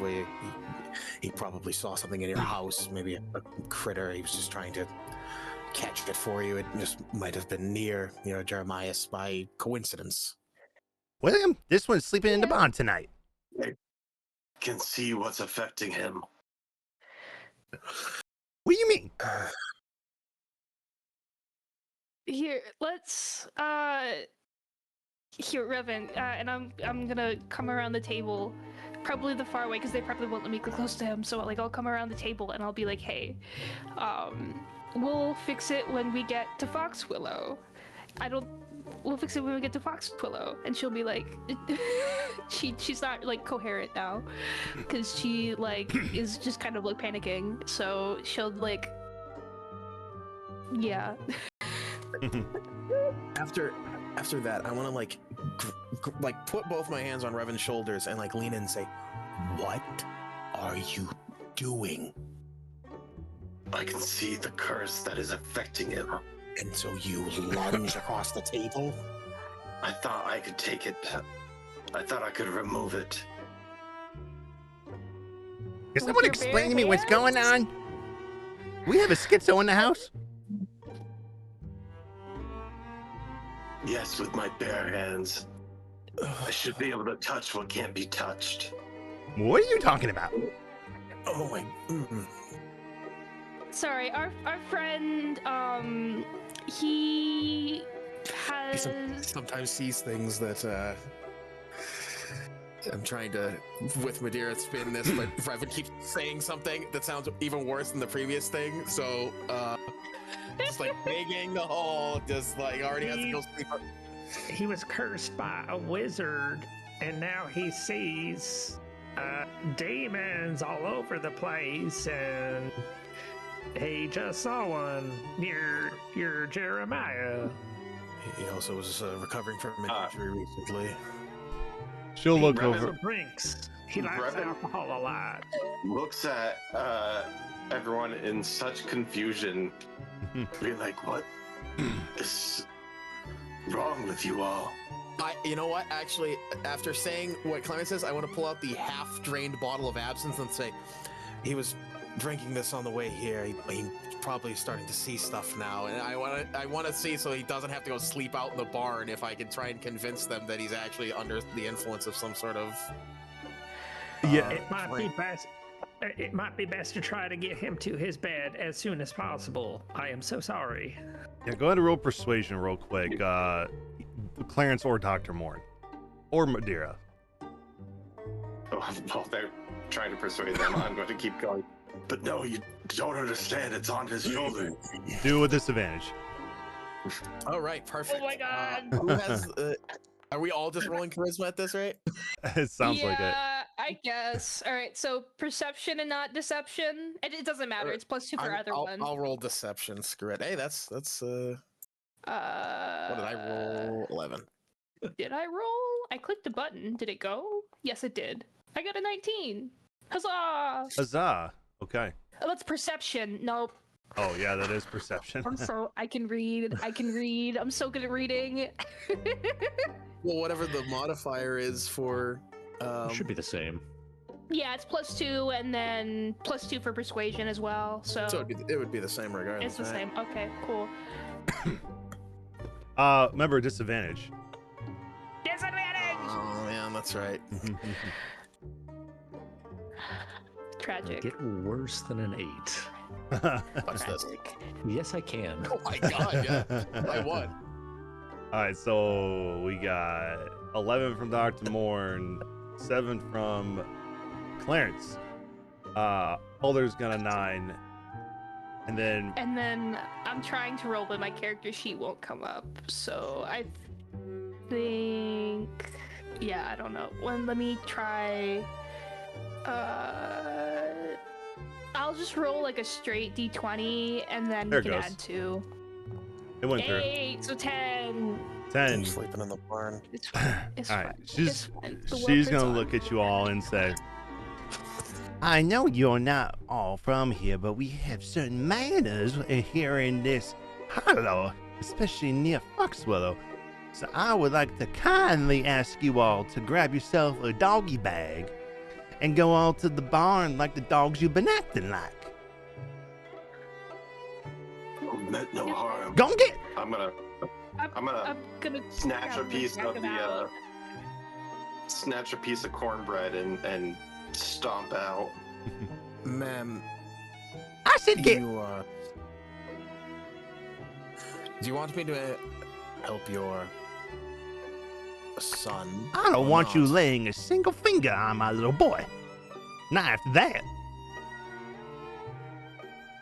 Very well. And I'll take nothing because my plate is completely untouched, and I will just walk outside now, internally fucking pissed. It's like now we have to go brave the elements out in the barn.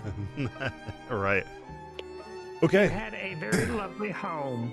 Thank you. It was lovely here before y'all arrived. That's fair. Now get before I turn your honeydew into my dessert. I'm getting. And I get. All right. So I'm assuming everybody leaves and the alder does the same. William Lodge, you'll kind of hear out of earshot him sound like he's apologizing to Ma. And as you guys are walking out the house, you'll hear her continue to yell. And as you guys are outside for a moment, William will then come out and kind of pull and shake his shoulders a little bit And then he'll go, well, bar's this way. Trying to tell you guys, keep your manners. What happened in there? What I'm so did happen sorry. in there?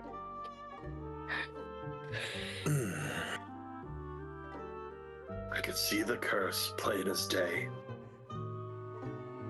What? This crow sitting on his shoulder.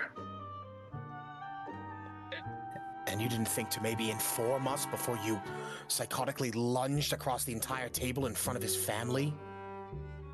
Wasn't psychotically, it was calculated. I wanted to grab it. Absolutely Oh, nothing sure? calculated about that. I hate to burst your bubble there, Mr. Revan, but I think your math ain't mathing. If I had informed everyone first, then the crow would know that I was coming. I don't think that it affected that one bit. No, because apparently I went right through it, even though I should be able to. I should be able to touch it. If it was a ghost, I could hit it. But whatever this is, I couldn't touch it. I tried Dang, to. you There is a demonic crow on his shoulder. Its eyes glow an amber color with 4 points like a star. Can Jeremiah's I eyes. Revan?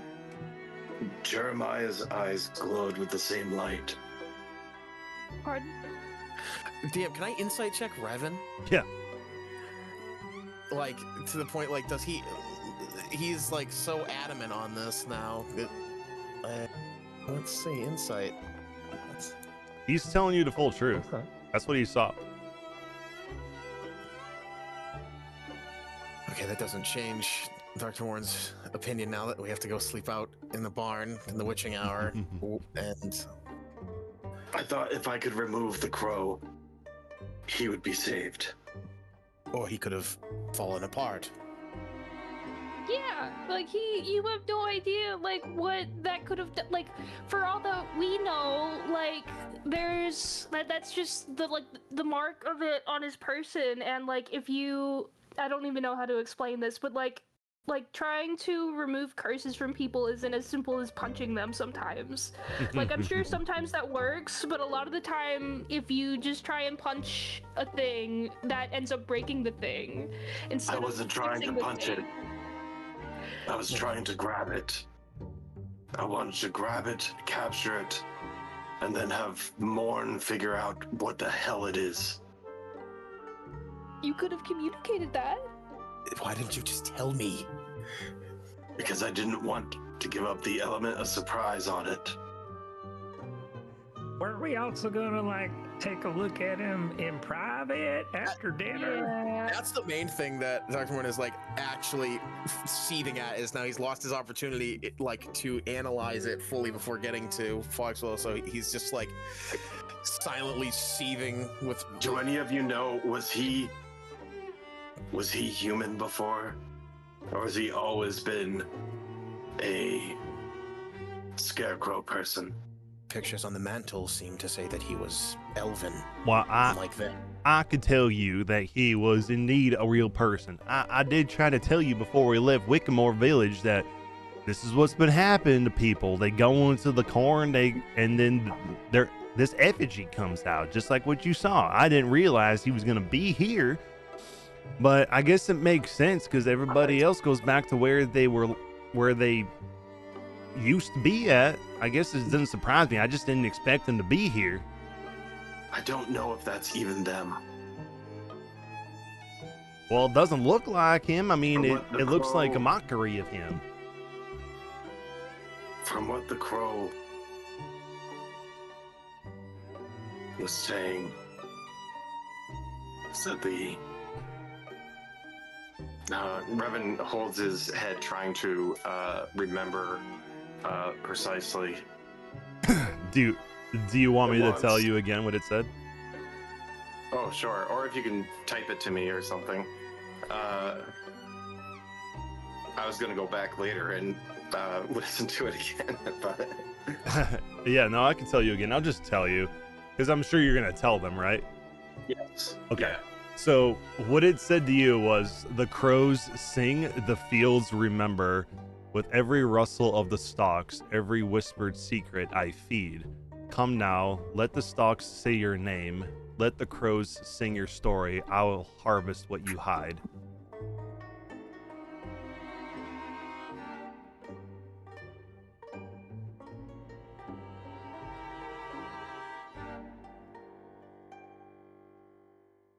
Can I make a religion check to see if that's correlated with anything that I would know?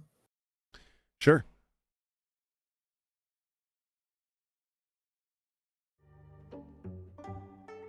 Have any of these FGs that come out the field been dangerous? Really do much of anything? No. They just kind of do what Jeremiah was doing. They just kind of stand there, or in his case, sit there. So they just sit there minding their own business, not hurting nobody, not being a threat to nobody. Yeah, but what if the real Jeremiah is still in the cornfield? Being drained of everything that... Willow! We can't fix it from here! Dr. Morn, you think you have it on the tip of your tongue what this may be related to, but it's not coming to you. I will gamble, and I will consume one of my memories of the past life to see if I can squeeze out just a bit more information from that roll. And Okay. I will click on it, and it won't activate. What will you activate? What? Oh, okay. I guess I just roll the d6 now, even though it normally would. You pull from your memories of the past as best you can, but it's just out of reach. Unfortunate. It's a DC 20 for this. It's a hard one to crack there. But then William will say, well, in any case, I don't think Mom and Pa are gonna, they're at least kind enough to let us sleep somewhere. At least they didn't kick us out to the streets. So let's take advantage of the opportunity they gave us to sleep in the barn. I will stay outside with the cart, and I'll warn you guys if anything's coming, but this place should be pretty safe at night. If anything does happen, I'll be sure to holler at you. Not like that, though. Do any of you know sign language? I do not. No, I'll read a sign, but I don't know how to speak the language it's meant to say other than what's on the sign. Yeah. Like, if you held a sign that said this way, I'd go this way. Is that what you mean? I could make a sign and wave it at you and be like, danger. No, it's a way of talking with your hands. Well, sometimes I use my hands when I'm talking. Is that what you mean? Not at all. I'm sorry. I'm not a man of the, I didn't go to any brick and mortar school. I learned my trade by getting my hands dirty with the land, so I apologize. Question: if we decided to just leave, could we make it to Fox Willow quicker if we left now? No, because you'd be traveling during the witching hour, and it's very dangerous on the road during the witching hour, and you can try to head there yourself, but you're going to be contending with darkness, and darkness will try to force you to sleep here, because I don't know even if I had the midnight oil, which when in the aura basically acts as giving you a long rest. That's true. Yeah, it wouldn't force you to rest. That's right. I forgot that's what it did. So yeah, you'd be fine there, but you would still have to contend with. Yeah, we still have to contend with the supernatural darkness, but we wouldn't be forced to pass out and rest if we were within the aura of the midnight oil. Right. You would still have the limited vision and all the creatures that go bump in the night. So you can try to, but I definitely don't think it's a good idea, but I guess it's a possibility if we absolutely have to. yeah, for sure. But Jeremiah will then open up the barn door and then say you'll see inside it's got stalls for horses that don't have any horses in it. And you'll see him kind of look inside and be like, well, it looks like Mom and Pa at least cleaned up after the horses after they died. This is where y'all can sleep tonight in stalls and keep yourself a little bit protected if anything tries to get in here for whatever reason. But there's only one way in, and I'll be out front. Try to get comfortable in the hay. I know the smell ain't the best, but it's better than being out there in the dark during the witching hour. So try to get some rest. Try not to piss off Mom and Pa again. Don't do anything to their barn now, because then they'll never let me back or you back. And please just try to sleep this off, whatever it was that occurred in your mind. We will hopefully find out what's going on when we get to Foxwillow. We're not going to solve anything here.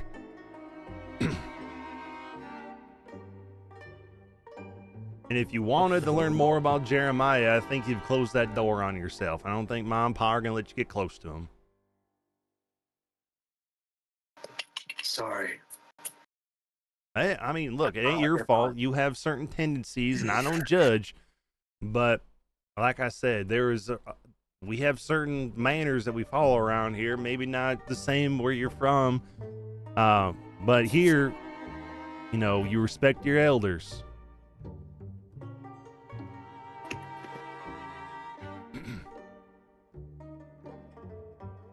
I'm kind of just ignoring what he's saying at this rate, because I'm just now in my own head. I'm just going to start ritual casting alarm on the barn door. Mm-hmm. Or pretty much, I'm going to cast alarm around any, like, let me read it exactly so I know the space of it. It is a 20-foot cube, so yeah, I'll create a 20-foot cube from, like, the barn door up into, like, maybe, like, probably the top where something could possibly crawl in to the barn as well. Mm-hmm. I will create an alarm there. So if anything enters, here, let me just pop. I don't need to place a measure template. I'll just pop it in there. So yeah, okay. And and this is you. So which one are you choosing, audible or mental?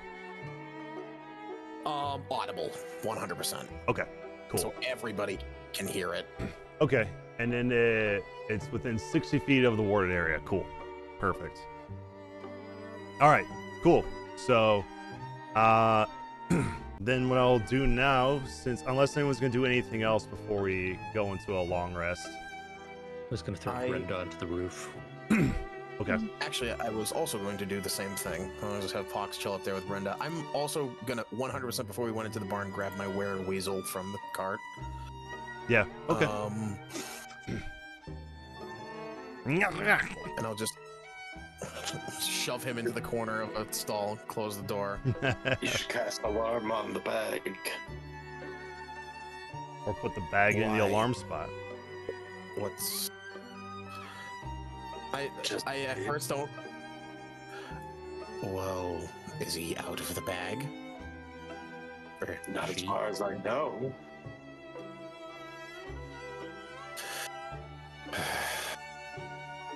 It's not like I stick my head in there looking for her. Yeah, I'll gesture for... Oh, he can't be away from the bag, can he? Nope. I would gesture for him to put the bag in the alarm cube if anything besides us passes through it, but he can't be away from it, so he would have to sit in the alarm. I'll sit and sleep in the alarm. You'd be just sitting right in the doorway. That's where I set it up. Basically, every time you roll in your sleep, you go ding, ling, ling, ling. Yeah. Just like loudly blaring bells the whole time. Yeah, nobody's Uh, sleeping I- tonight. Okay, as long as he's okay with sleeping right in the doorway, I don't see an issue with it. Anything I'll that sleep happens- up against the door. Okay. The door opens. I know. True. Okay. I'm going to then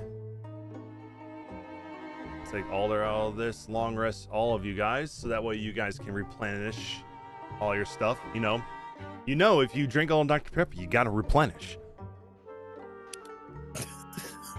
Does anyone know what I'm talking about? We didn't get any Dr. Pepper because we got thrown out. It's true. No, all right. You'll have to watch the TikTok if you guys have that. It's it's pretty funny. I know what you were talking about. I just couldn't remember where I'd seen it from. Yeah, I don't know if it was a Vine or a TikTok, but yeah. Okay, as long as you know what I'm talking about. At least somebody knows, so I'm not the weird one. You gotta replenish.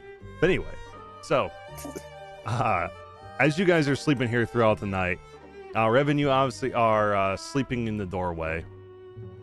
And the rest of you are sleeping throughout the night. And then about 3/4 through the night, as you guys are in your deep sleep, you will hear the alarm start blaring. I get up and immediately grab my gun and step out from where I was sleeping. Okay. Look around. What's going on? Revan, as soon as you wake up, you see Jeremiah standing over you. Uh-oh. Inside of the barn, holding an axe. But he's not moving. He's just staring down at you. And Dr. Morn, as you get up, the rest of you probably hear this as well and wake up. You see the effigy of Jeremiah just standing over Revan with an axe in one hand. Do I still see the bird that is on his shoulder? No.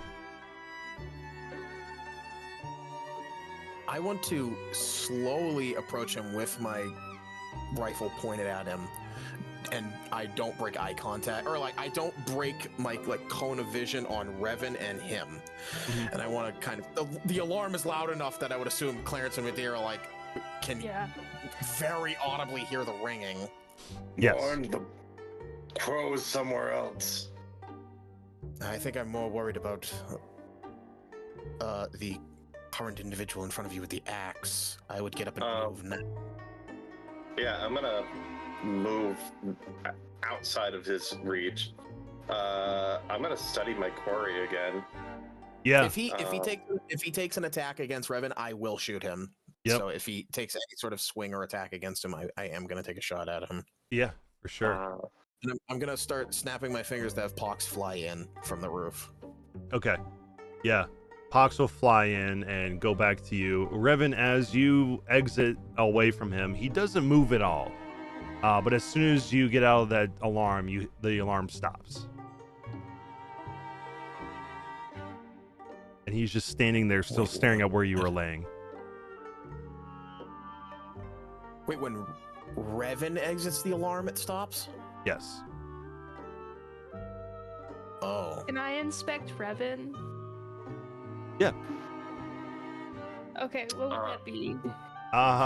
What were you trying to inspect him? Like physically or get a vibe check?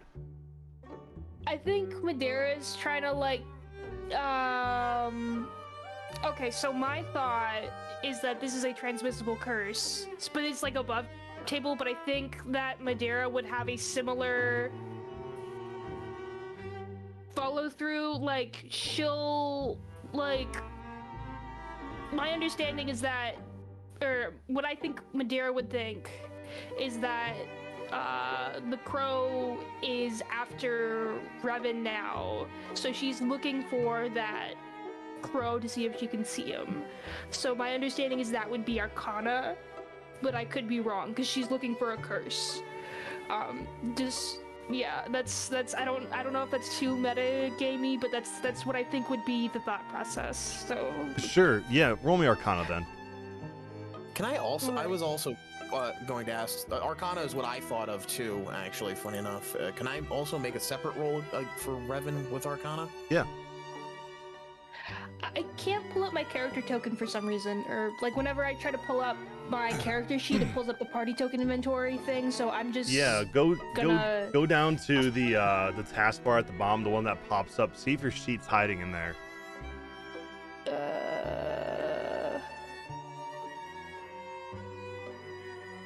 Does it look like Jeremiah and or the axe have blood on it?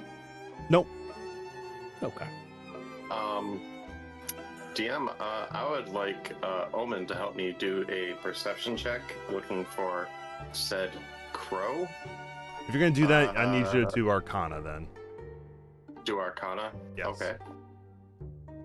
Okay. Let's see what you got, Dr. Moore. Can I give myself guidance for this? Yeah. Okay. Oh, I totally forgot I called Pox back. Can I actually have Pox help me with the Arcana? Sure. Yes. Okay.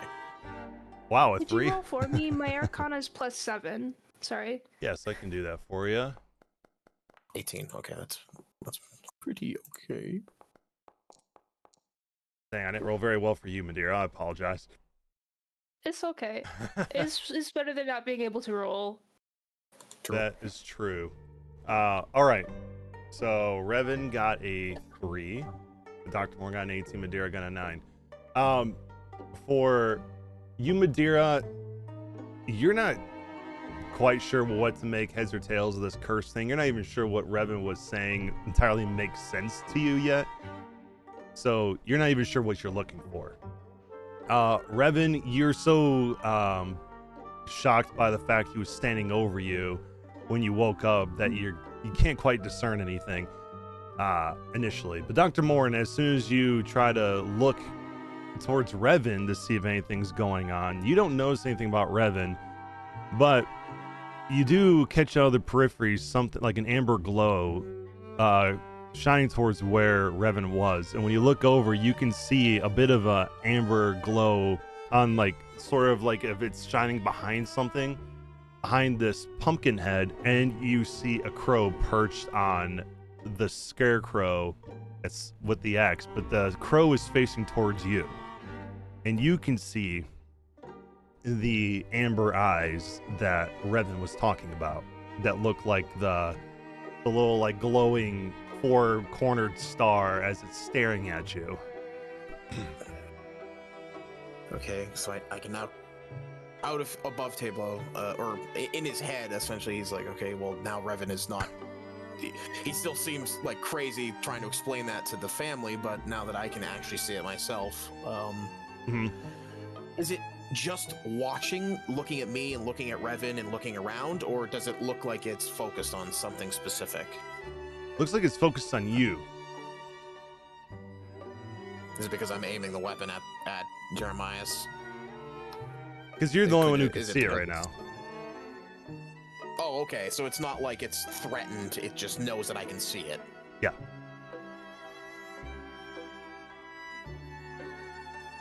Don't know how to...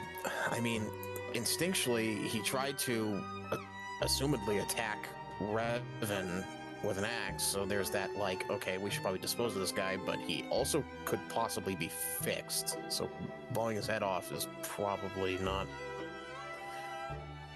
I can't find the I can see it. the crow, but okay. I'm still gonna go and I want to take the weapon away. I don't know if you should get any closer to it. Clarence, Madeira, I think we all need to gather up here for a second. This is turning bad very quickly. Okay, what if I could destroy the axe from further away? If they catch us with him out here, who do you think they're going to blame? Their son or us? I'm not saying hurt him. I'm saying I could get rid of the axe. Or at least break it so that he doesn't have a bladed weapon pointed at us. genuinely don't think that's gonna help. I think he'll just find something else. I think we just need to hunker down and keep an eye on him until it's light enough that we can beat feet. Wait. All right. I'm gonna very awkwardly kind of hand Revan my gun that I know he doesn't know how to shoot, and just say, keep aiming this at him. And I'm going to dig through my pack and find rope. Okay. I keep aiming it at him, but I haven't paid attention enough to Dr. Morn to even know that I need to pull something to shoot it. All right. It's just a big stick. Yeah, I was holding it like a spear. Yeah, as you're going over, Revan, to grab this rifle, and then Dr. Morn looks down to grab something from his pack, and the rest of you are listening to this, you'll hear the alarm go off again for a brief moment before it goes off. And when you look up to see, the Pumpkinhead is now standing right next to you again, Revan. Yeah. I want to quickly, oh shit, hand him just like literally the entire 50 feet like roll of rope that I have and rip the gun from his hand and say, okay, time to tie him up. And as this Pumpkinhead is staring at you, Revan, I need you to give me a quick intelligence saving throw. Oh, joy. I'm super good at those, everyone, don't worry. Oh, no. Okay. I'm going to use Lucky. Okay. Oh, okay. Oh! Nice. That's a nat 20. Okay. No, that's a unnatural 19. Well, it was a nat 20 minus 1. It still counts. Yeah. Okay. So, as this happens, you'll feel like something poking at your mind, but then you feel lucky for a second, and then that poking goes away. But he's still standing there staring at you, like uncomfortably close. To my head. Okay, screw niceties. Tie this thing to the post. Yeah, can I force this thing to the post and... Oh, God. Okay. Yeah, as you're doing this again, I need you to roll me that intelligence saving again, as I roll a 6 as it recharges. Oh my God. Okay. Wow. Very nice. Lucky without lucky. Lucky without lucky. Okay. You still... Told you I'm good at intelligence. Yeah, totally. Roll a 19. Very nice. Okay. You succeed again. Okay. So now you're going to go tie him up, right? Yep. Okay. So, explain how you do this. I am going to push him up against the post. Probably have Alder help me hold him there while somebody runs the rope around him in the post. Okay. So you and Alder pick him up, and he stays inanimate and kind of moves like a stiff board. He's still staring at you. And as you set him down and get ready the rope, I need that int save again because you rolled another 6 on the second d6 roll. Okay. That one, unfortunately, was 1 too shy. Do you get to use Lucky again, or is it a one-time use? It's a 2-time use. I want to save it in case we have a fight and I need to get out of a critical hit. So whatever happens right now happens. Okay. So your... Oops, let me reveal this to you because I was rolling in the blind. So I rolled a 2. Your intelligence score is going to go down by 2. Oh, okay.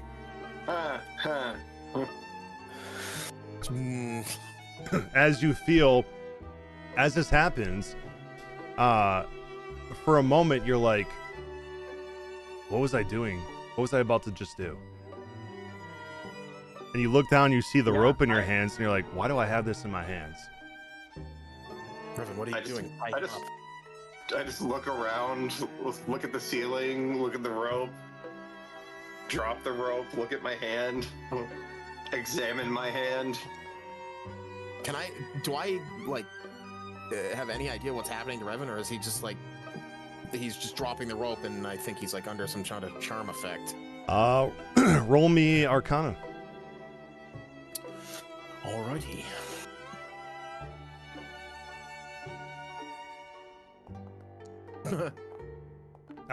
With advantage because Pox is helping you. Oh yeah, that's right. That's much better.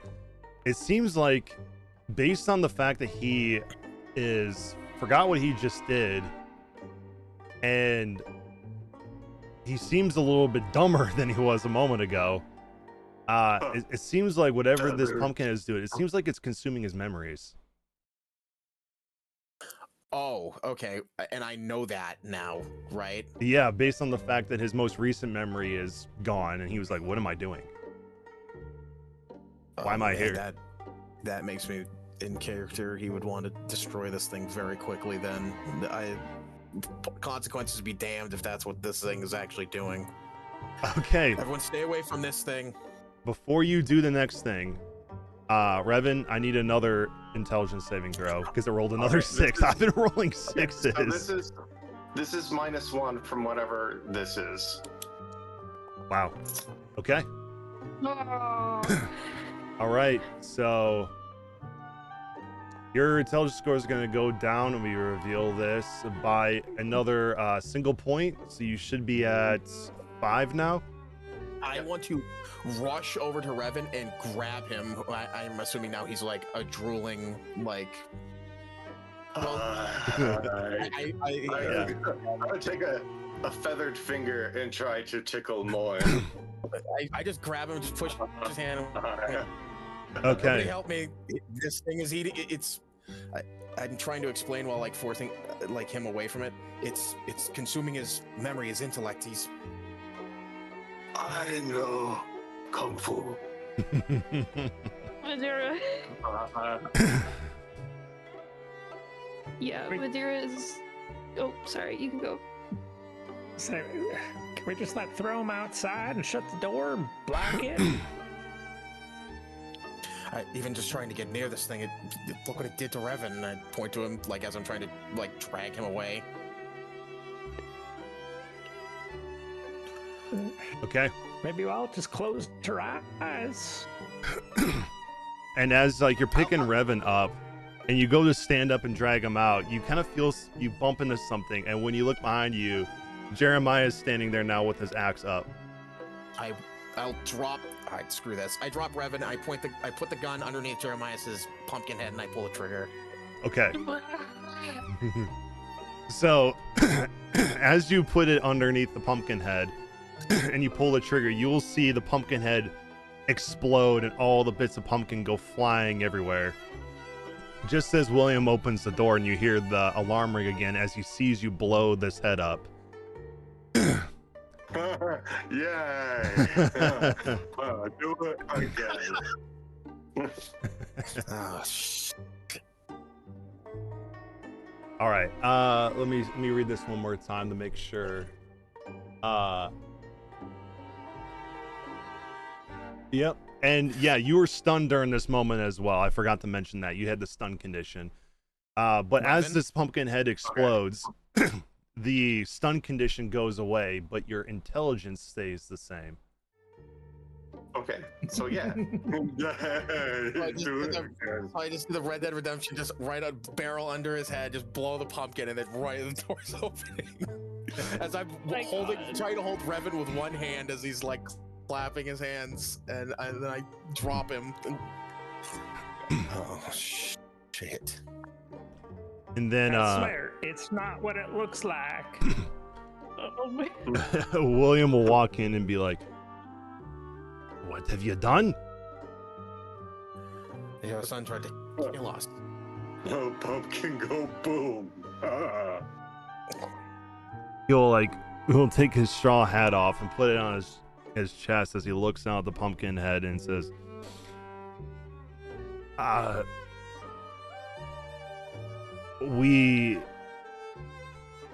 then he'll look back and he'll look towards the house and you'll see a light turn on in the house. We need to go. And he's like, "Yeah, I think it's about time we get up on the cart and head out of here. I don't think Mom and Pa are gonna be happy if they come out here.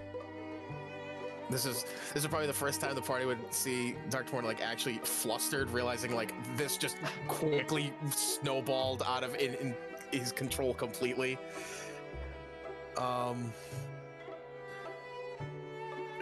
light is his body? Revan? No, well, yes, Yeah, and Revan's but pretty light. I mean, he's mostly muscle, but his bones are hollow, so. True. How light is Nice's body now without the pumpkin? It's pretty light. It's just made of straw. If we don't want to flee, how much time do we have to hide this thing? Not enough. There's bits of pumpkin in the rafters. A quick hide it in the hay if you were gonna stay.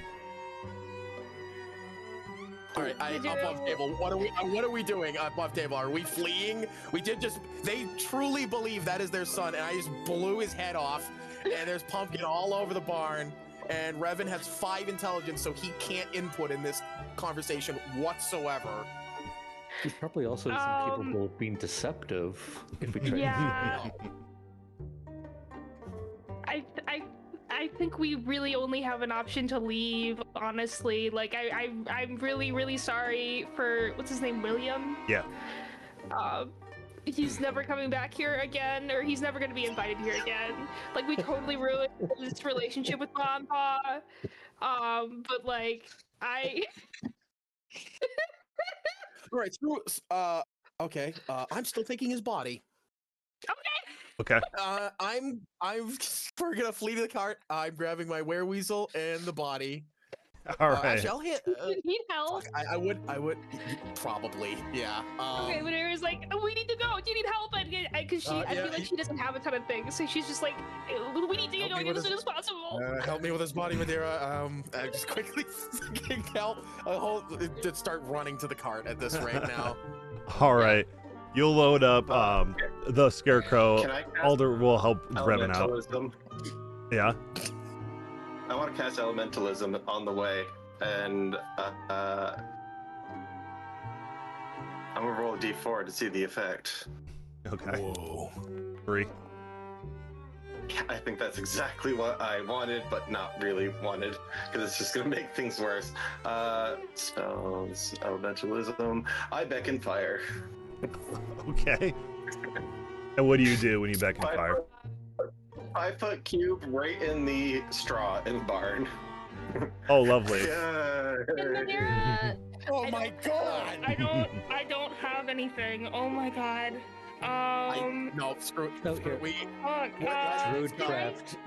Rudecraft. I can snuff out a campfire. I assume I could snuff this out too. Yeah. Okay, Yeah, can probably. I cast Yeah. sleep as well on Revan? You're casting That's sleep. Probably fair. I'm casting No, we sleep on don't Revan. carry him. I don't care! All right. At what level? Second level? Sure, second level. Let me come up so that I can cast you, my dear Ace C5E. Rolling 4 does not have a token. Oh yeah, I don't care. Spell slot. Yes, consume a spell slot. Let's do it at second level. Okay. And then, yeah, Revan's wisdom saving throw. Damn, that's pretty good. What was your save DC? My save DC is 15. All right, he got an 18. Yeah, so he made my thing. He made my thing. Yeah. Okay. Me, I'm a little sleepy now. Alder will grab Revan and just put him into the cart, and then William will quickly get the ox ready.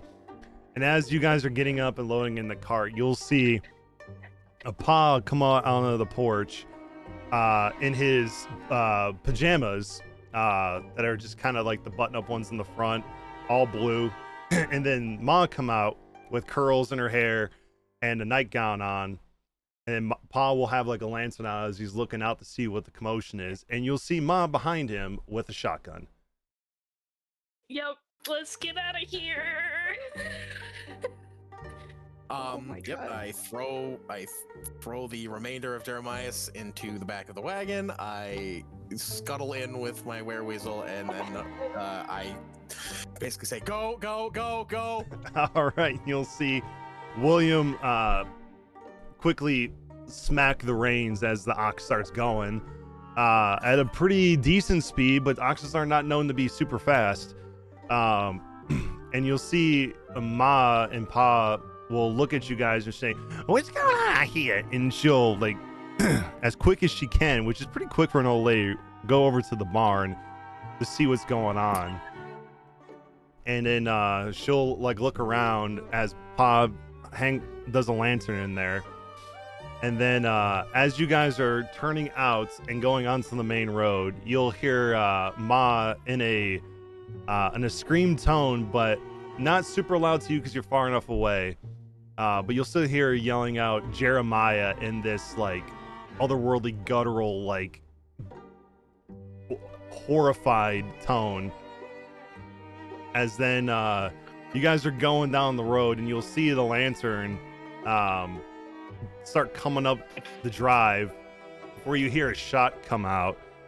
And she's going to take a shot towards the cart with disadvantage because you're far enough away now, since you're quick enough about it. Driver. As she rolls a 7, and you'll just hear the sound of buckshot go whizzing past you, not hitting anybody. As you guys head into the night towards Foxwillow, and this is where we're going to take a break.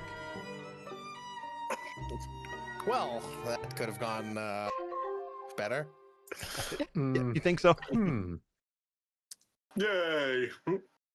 I couldn't take the risk because what if it kept draining Revan until he had no intelligence? He just died, and then we had to. I was getting dangerously close to that. Well, because like, yeah, Wereraven's like, all right, he does it again. Okay, I'm like, all right, once fine, then again, and then again. And I was like, oh no, this thing's gonna drain Revan until he has like a peanut brain. Yep, exactly. All right, or until he's dead. Yeah, I'm gonna put this on the be right back, and then we'll be back.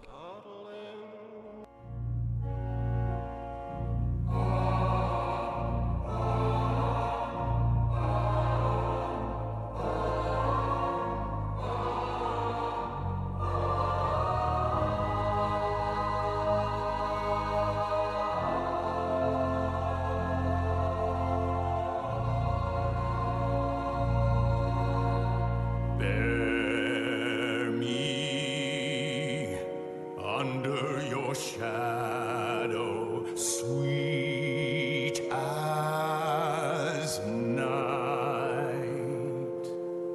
No light can pierce me through. Nobody sees me as you do. Stand now, bloodless, unburdened, trained of fear. No more must we be shameful, the dread behind our tears.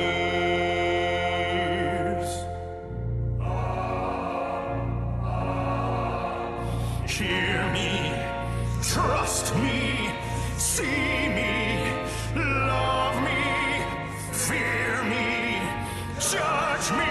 I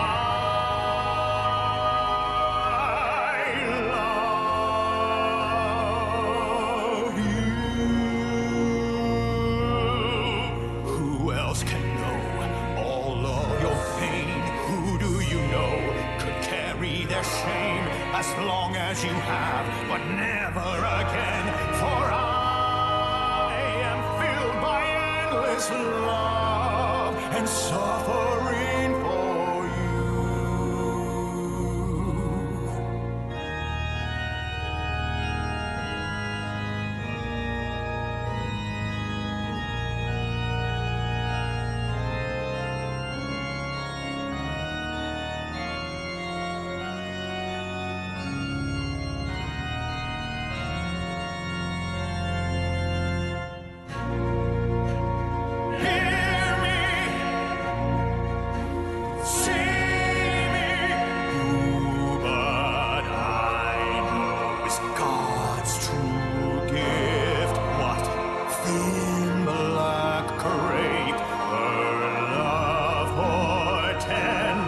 with hearts agape.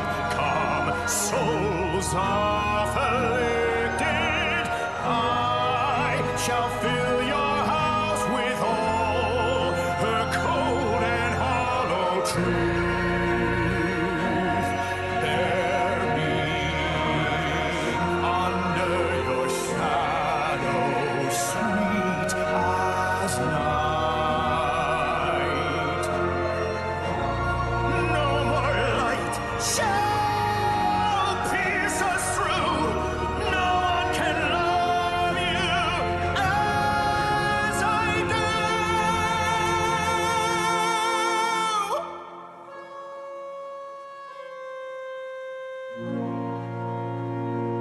Trust me. Fear me.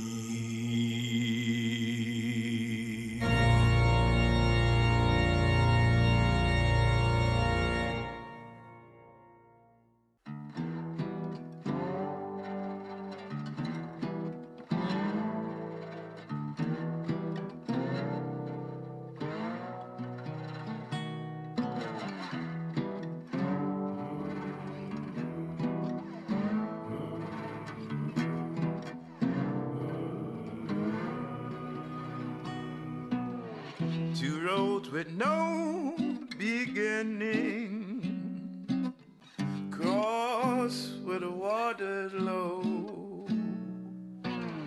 The ground isn't dry, but it holds up just fine under tow. Don't mind me, I'm leaving soon. Wish I could say the same for you. Isn't it nice here by the lagoon? It's never too late to take in the view.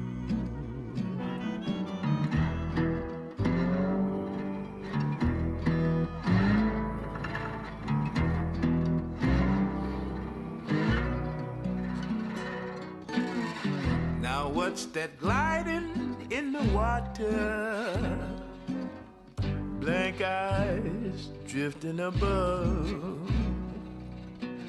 If you see any of that little alligator smile, good luck. Just one thing before I go, I know there's a place just down the road. It could be nice there, a place to unwind, far from living so close to die.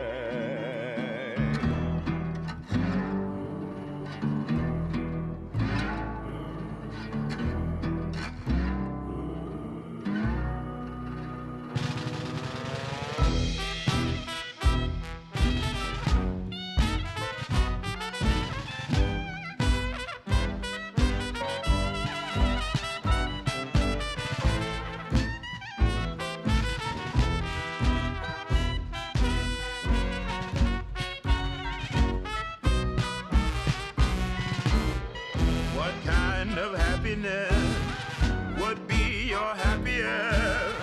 What is that one regret that you must get off your chest? What are you so afraid of losing that you lose everything? And there she is rolling by, steam blowing in gloomy light. Just follow my lead and I will get you on board alive. But isn't it nice here by the lagoon? If you'd rather stay and take in the view.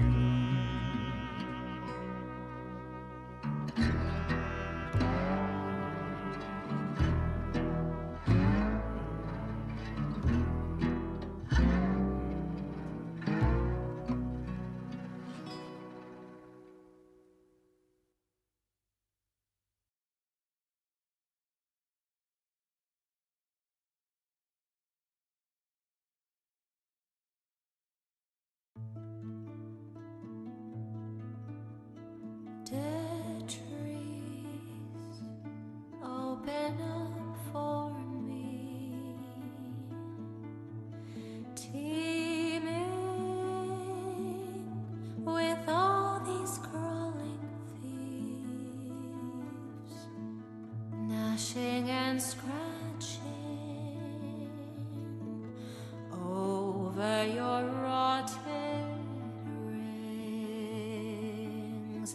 Dead leaves make a bed for me tonight, where I may fall asleep, dreaming of morning, when I shall mourn for thee.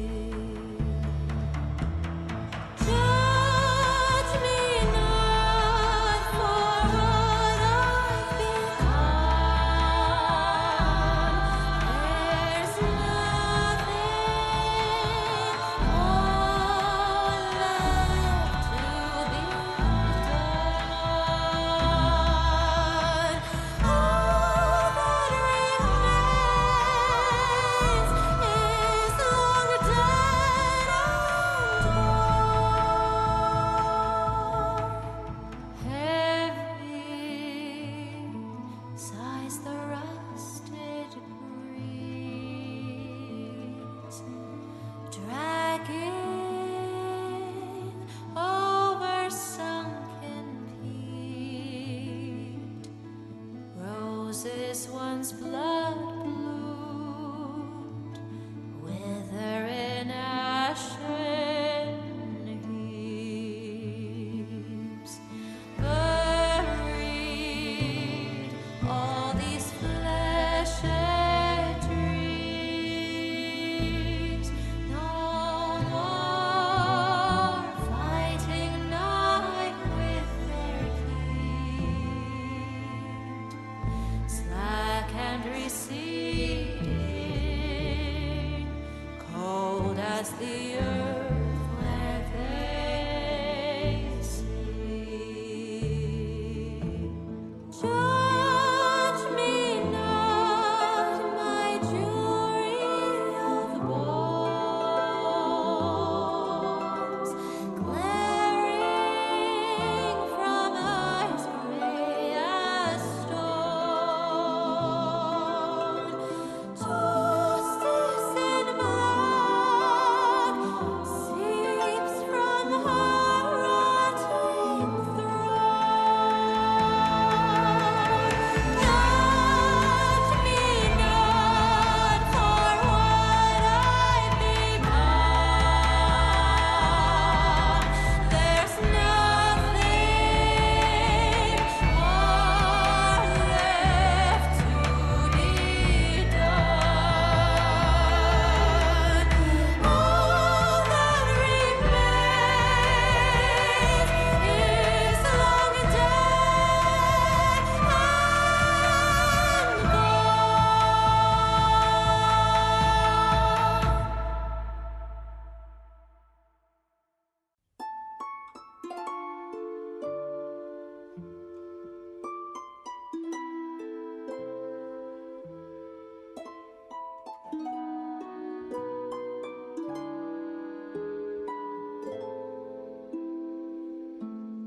light of my life, wrapping me gently, leaves gliding up where spill into night.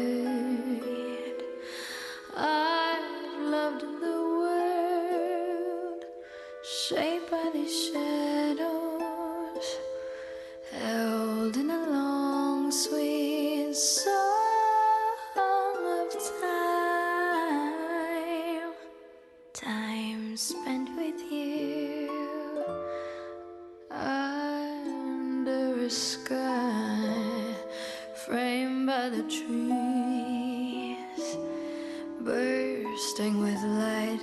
Time could have stopped there, but then leaves shuddered still. Wind hummed along our beautiful world, moving to its own song.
How does it make this more painless to bear?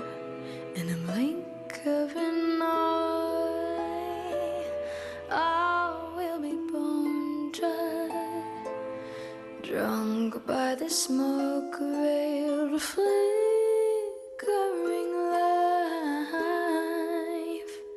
life spent with you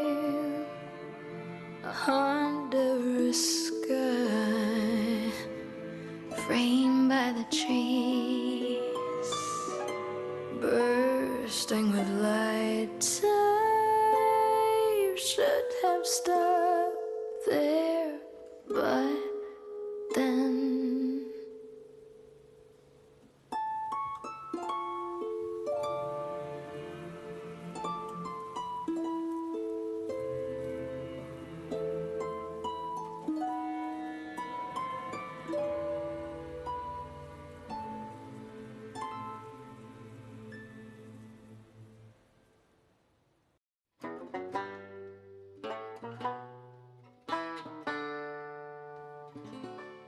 Under a sunken sky, 5 cold-eyed birds huddle in the sallow weeds, cackling at me.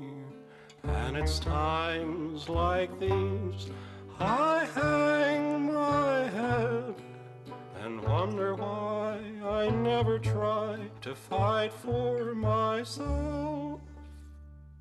What a grim and gloomy scene. Just you, the wind, the dying wheat, friendless, dreaming. You wonder if you're incomplete, a husk without a grain of seed, and that's what they see. If they want to laugh, well now, let them try to do it after we take to the skies, loom above them like a gray cloud, talons quicker than a greyhound. Hear their hearts run.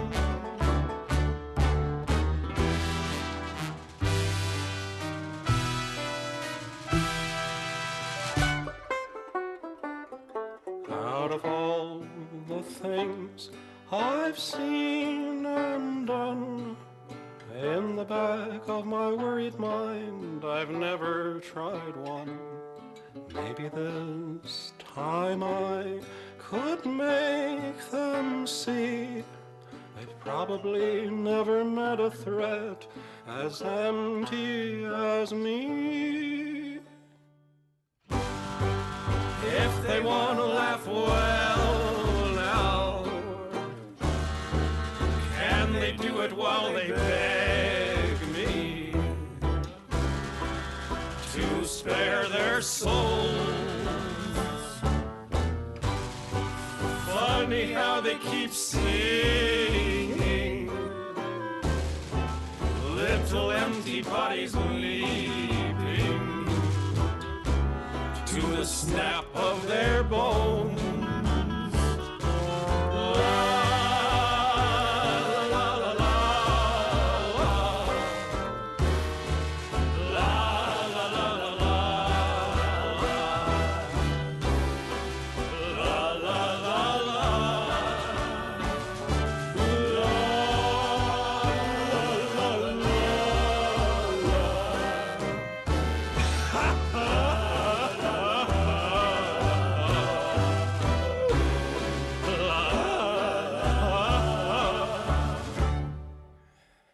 Under a sunken sky, 2 cold-eyed birds huddle in the flattened wheat, staring up at me.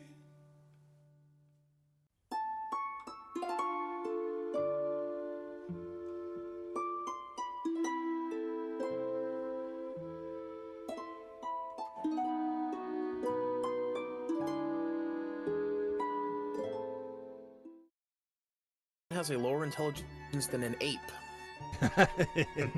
Yes. Yes, he does. So we're going to have to probably issue commands to Revan if combat comes to fruition. Right? He has half the intelligence of Brenda. That's crazy.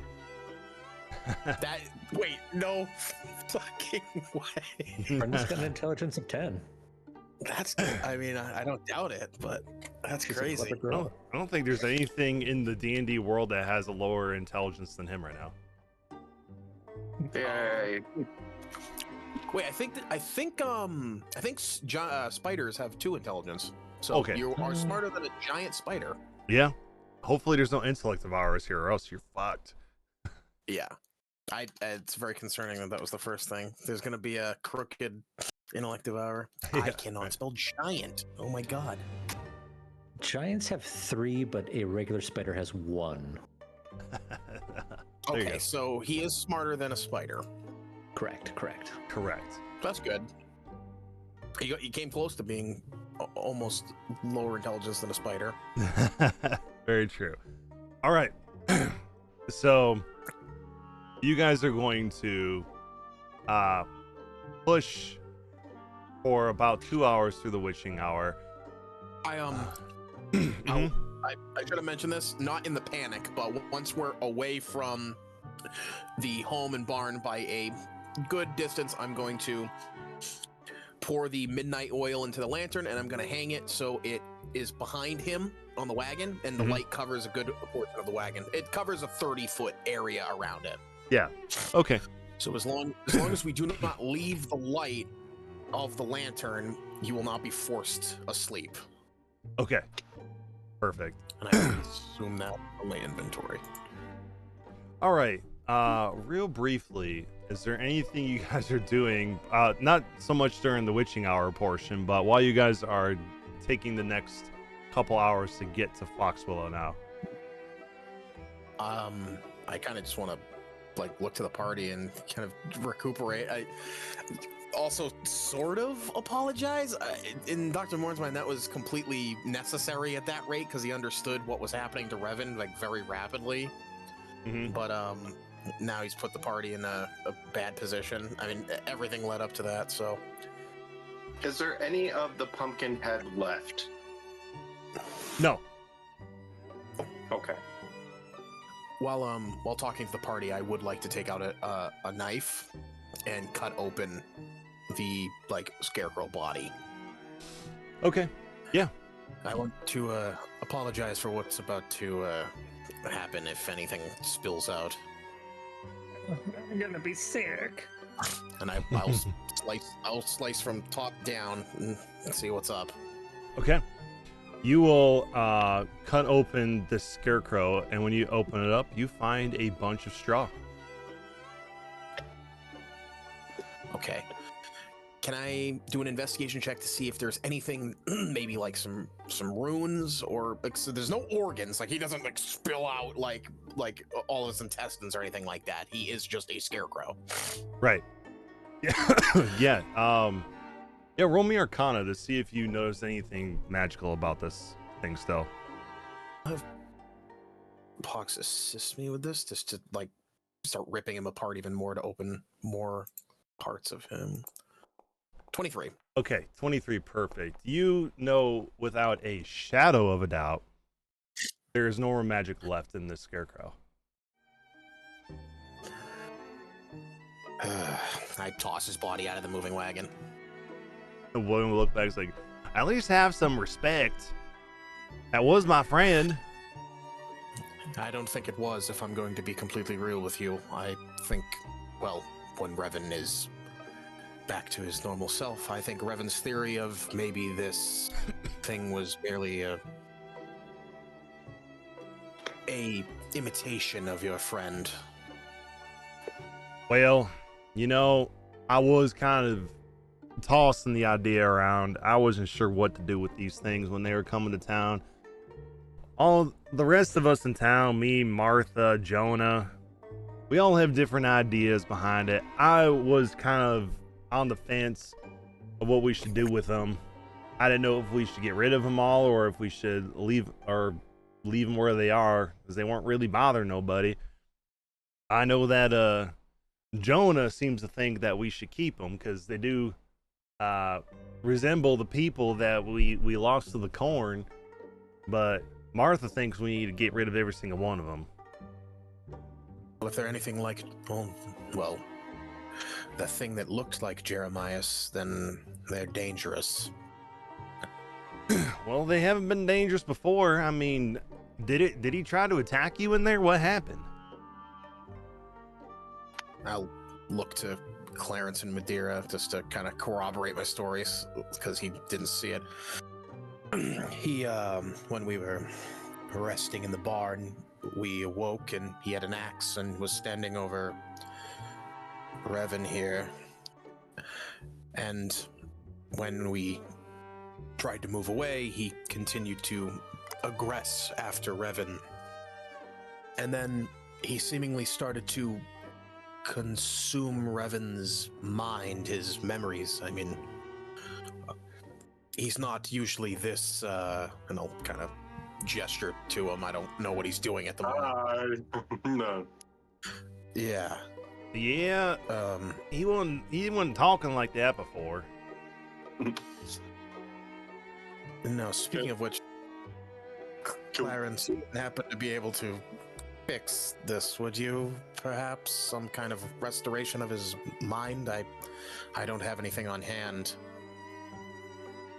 I do not have anything on hand either, but I believe if I take a break, I might be able to rustle something up.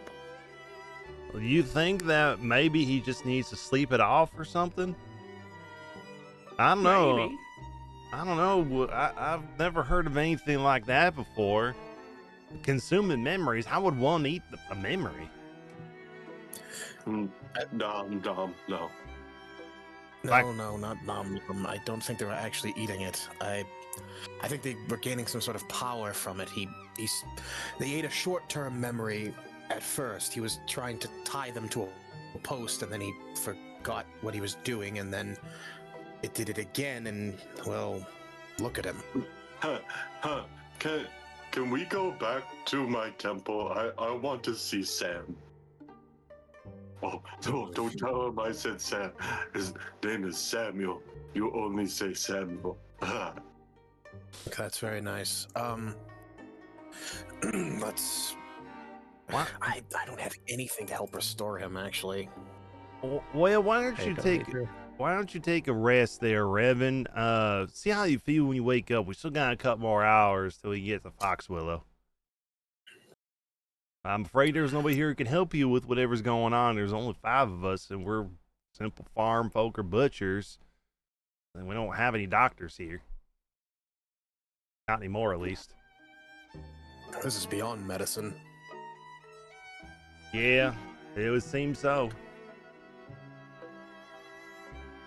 I guess I'll prepare for obviously I set up the lantern, but I'm gonna prepare for the witching hour. I'm gonna have Hawks fly up towards the front to help kind of have a better view of the road when it starts getting really dark. I'll kind of have Hawks use his blind vision when it starts getting really dark, and I will inform, William, if there is something in the road, so he doesn't ram into it, because I'm assuming he doesn't have dark vision. Yeah. No, he does not. That's what I'll do. I will have Hawks sit up front and relay anything that is in the road, living or object, and then I'm going to tell him. Actually, Hawks can speak. He can just say it too. So. Okay. All right. I rolled for the encounter. No encounters. Cool. Cool. I heard that sigh of relief. Like, oh, cool. Thank you. Yeah. Well. But all right. As you, I just saw the thing in Discord. That's funny. As you guys continue, you guys can take your respective, finish your rests and things like that. Revan, when you wake up, you're back to where you were. Your memory's restored, and your intelligence back to the way it was. So it does recover after a long rest. That's good. I was very worried that was going to be some sort of permanent or No, semi-permanent thing. no. If it was that at this level, that would be brutal. But yeah. So you will wake up with the memory of looking at the pumpkin, but everything after that you don't have any memory of. So you don't even know what happened. How do we get here? And what happened with the Jeremiah? Remember tying him up and everything went dark. That didn't happen. A series of choices were made. Let's just say you kind of awkwardly look to Clarence and Madeira. Just we didn't part on good terms with Ma and Pa, per se. Did I do something bad? Surprisingly, no. This one is on me. I mean, you did try and set the barn on fire, but that was the least of it. Yeah, you did. Jeremias attempted to not kill you physically, but I'll point to my head. You weren't. You were rapidly disappearing, so I had to take a bit of a drastic action against him. I'll kind of be wiping the pumpkin from my still. Why everything is hazy? Alright. So we need to be careful of the scarecrows. For what it's worth, I did see what you were talking about, Revan, though I don't believe it can be physically harmed. Though their bodies are not magical. It's definitely the crow and the pumpkin itself that is the magic or magical entity that's puppeting them around.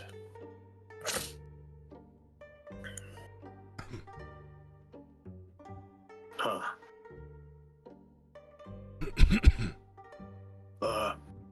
How much further till Fox Willow? Oh, about another hour now. We should be seeing it over the hill here soon.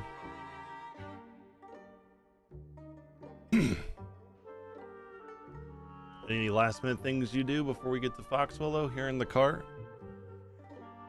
I'm just gonna awkwardly sit there now. Okay. So, for hours, your cart has creaked through the barren fields littered with ragged scarecrows, wilted wheat, and rotting pumpkins as you guys are passing through farmland across this road. As you guys get closer, so you start seeing what looks like to be civilization starting to come up, you start noticing in the air, it carries a bitter scent of smoke.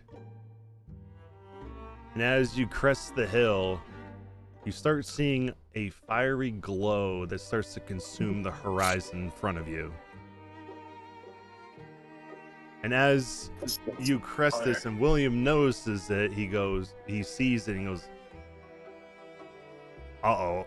And he'll then quickly smack the oxes as they start moving quicker than they were before. And as you get closer, you notice that the town is burning. Oh. And moments later, as you arrive just on the outskirts of town, you will see that there are 3 buildings on fire. And you will see here in the center of town, a wild brawl is unfolding among a dozen farmers.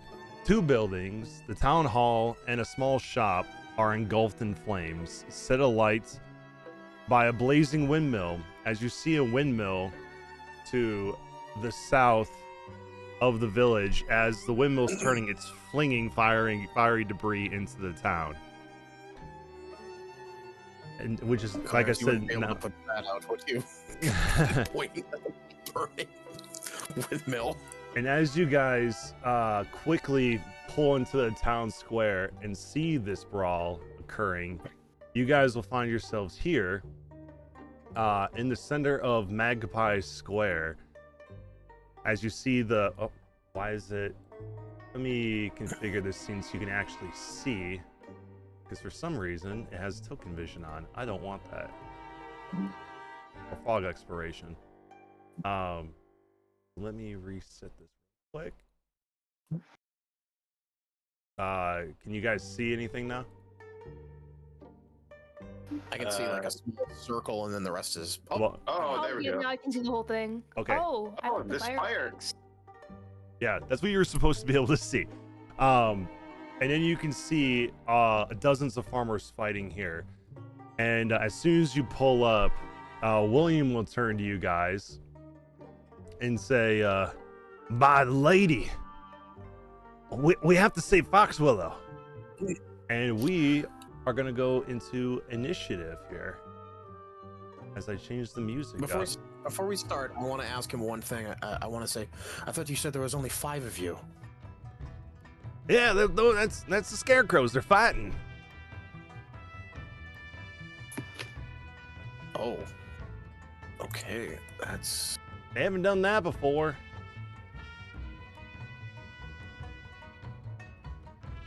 And I'll reveal each of these guys here on the map.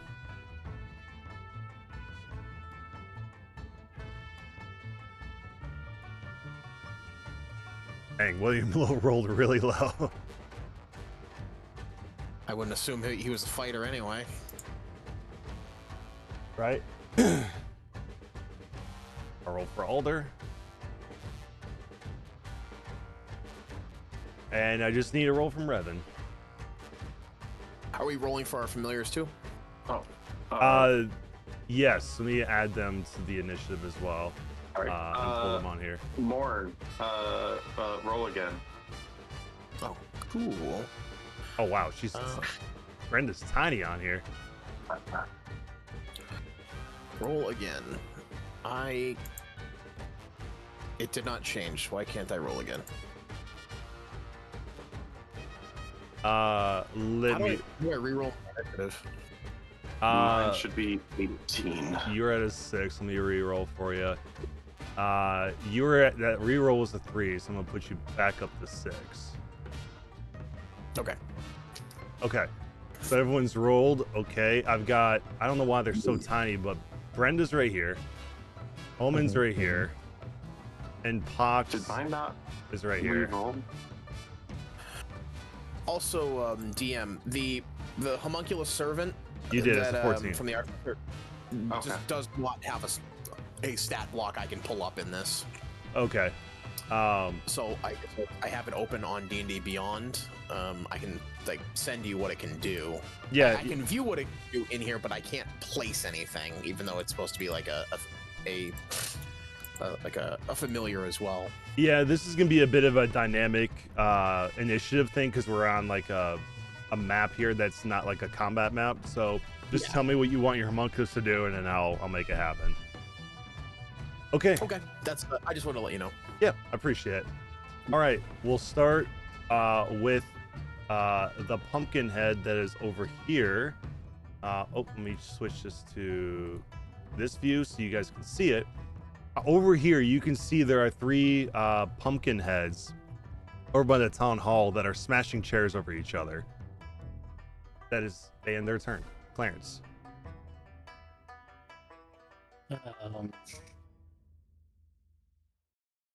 And you can see just based off of what's going on here, if the music would keep playing, that William seems to be getting ready to head to a water pump that is over here by this well here. Okay. What can I do?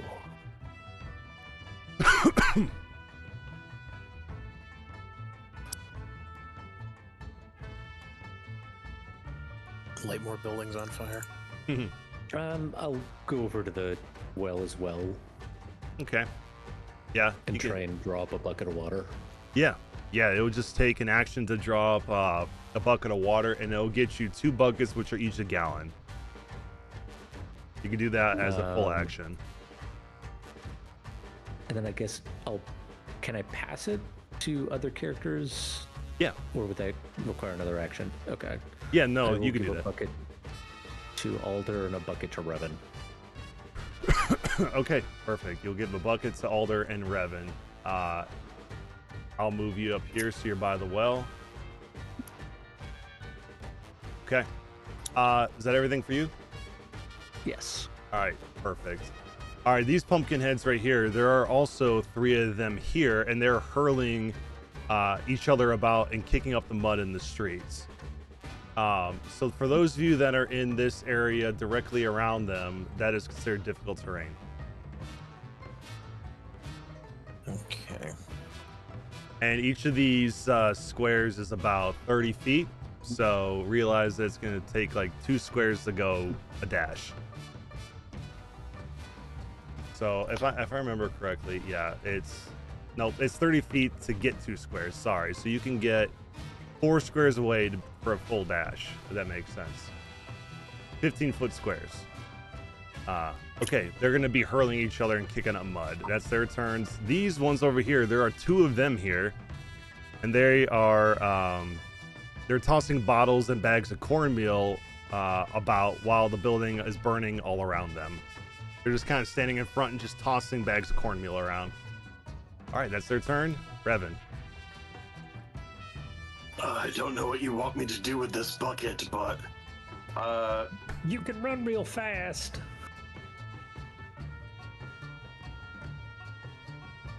yeah, that's not going to help me. But All right. You'll so hear while holding William the yell bucket of out. water still, Yeah, William will yell, put out the fire. while holding the bucket still, I am going to.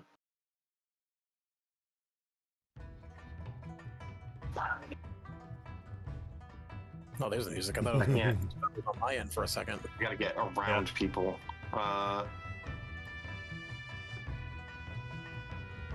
And drop a point for. You got roads right here too, so realize you can walk around them. And honestly, if you had a bucket in your hand, I would have you just position right here, standing in the mud. So that's where you're starting at. Oh. Okay. Well. I'm gonna use elementalism. And I am going to attack this scarecrow. Get this scarecrow out of here.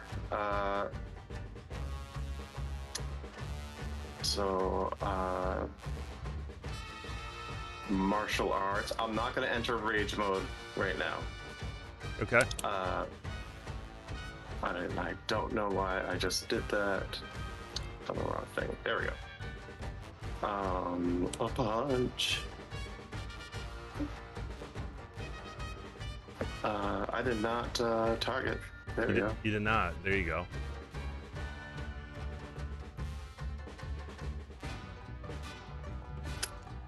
What? Wait. What? Negative. Oh, that's because they're really far away from you, actually. Yeah, well, you rolled an 8 plus 6. So that's 14. That's going to hit them. Which does 10 points of bludgeoning, correct? No. Fire? It's a. Yeah. Okay. Yeah. I was considering going ice, but and with elementalism, I'm allowed to then push them in any direction.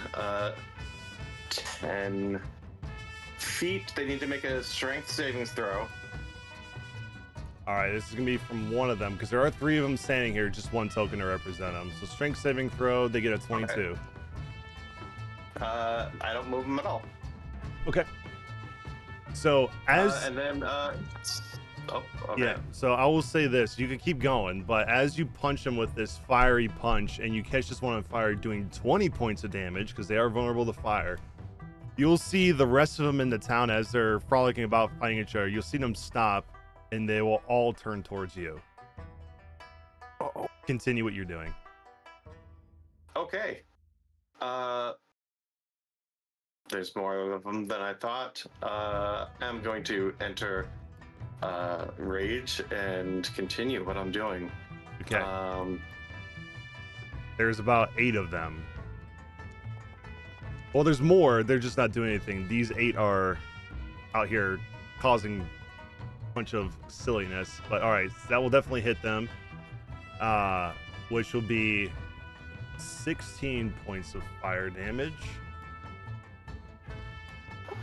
And I'd like it to make a strength saving throw because I want to go and try and ping pong them 18. into each other. They just don't want to move at all. All right, again, I will punch them. Yep, it's going to keep doing that. It's just because of the weird range, but I'll just keep looking. That's another hit, which will do another 10. All right, perfect. And that is it for the moment, I guess. I'm gonna hand the bucket to William. Okay. And William will look at you confused and then hand the other bucket back to the altar as he goes to the pump and keeps pumping water out. And then, is there anything else? Is that your turn? That was my turn. Okay. What's Omen doing? And then I'll retcon back to Brenna because we skipped her by accident. Omen is going to go and give the... Don't think he's strong enough to carry a bucket unless it has like a... No. Have like... His strength is 2. The, like, wire... Yeah, I didn't think so. Yeah. So with that case, Omen is gonna fly over and give Dr. Morn the... Nope. Gonna give Clarence the help action, I think. Okay. Clarence is trying to put the fire out, so that is what Omen will be doing. Okay. Sounds good. All right, Madeira. Hi. Hello.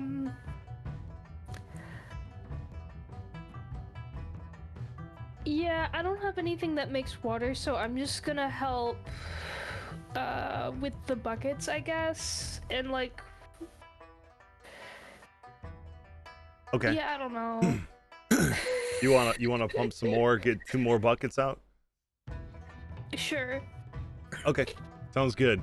So now there's 4 buckets. Do you keep them for yourself or do you give them to somebody else?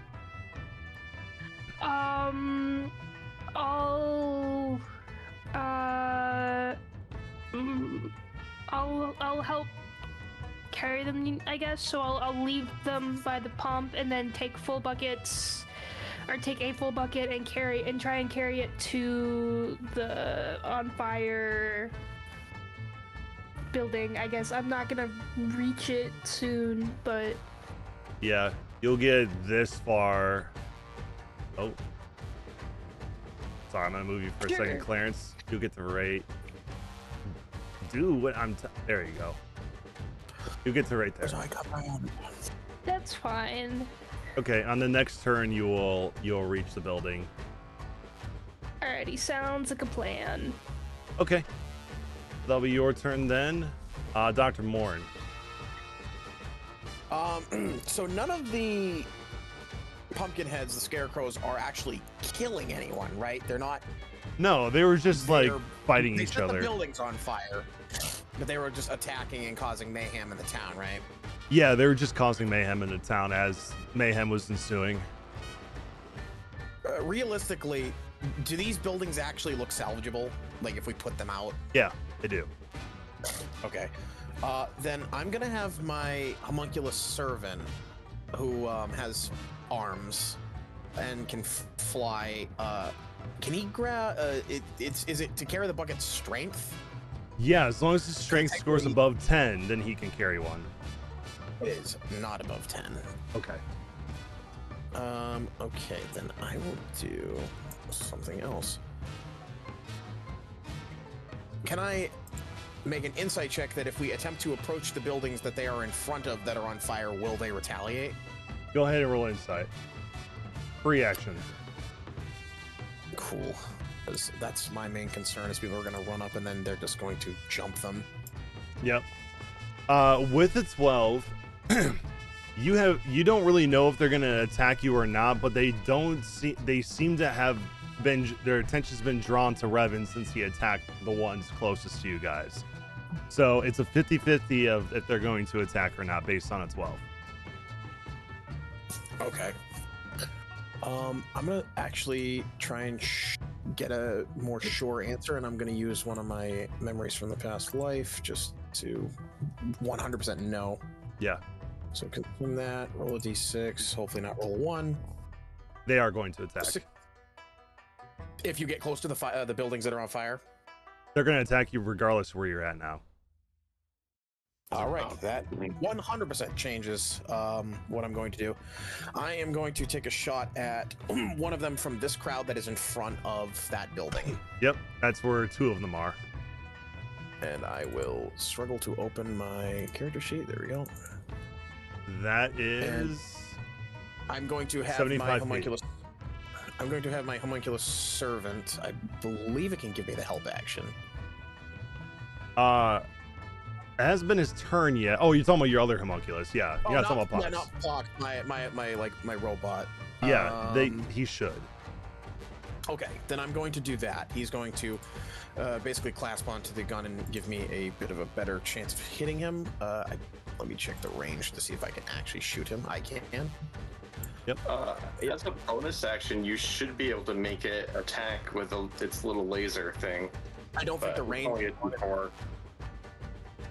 Yeah, it's like 30 feet. They're like 80 feet away from me. Yeah, just help me. So that's a crit advantage. No, that's what disadvantage it shows. So that would be 18 to hit. Plus, yeah, all that will definitely hit. 16 piercing damage. That will do what you expect it to do. Cool. Okay. As you hit one of them. And I actually since it's silver, does anything change with its form? No. Okay. Then that is the end of my turn. I'm just going to focus on making sure that Madeira and Clarence and William can actually get towards the building. Sounds good. All right. It'll go to Alder's turn. By the way, I forgot to show this earlier. This is what they look like. Okay. All right. Alder, since he's got the 2 buckets in his hand, he is going to dash over. He actually will reach right here. Look, 60 feet. No. Okay. So you go here, and he's going to take both the buckets and splash them on. And you're going to see that it starts to put the fire out, but you think that, Alder thinks that based on the 2 buckets he was able to put on, that it's going to probably require 10 buckets to put this fire out. But you got 2 on there so far, a 10 for each of the buildings. So, at least. There's no way we're saving all these buildings before they burn down.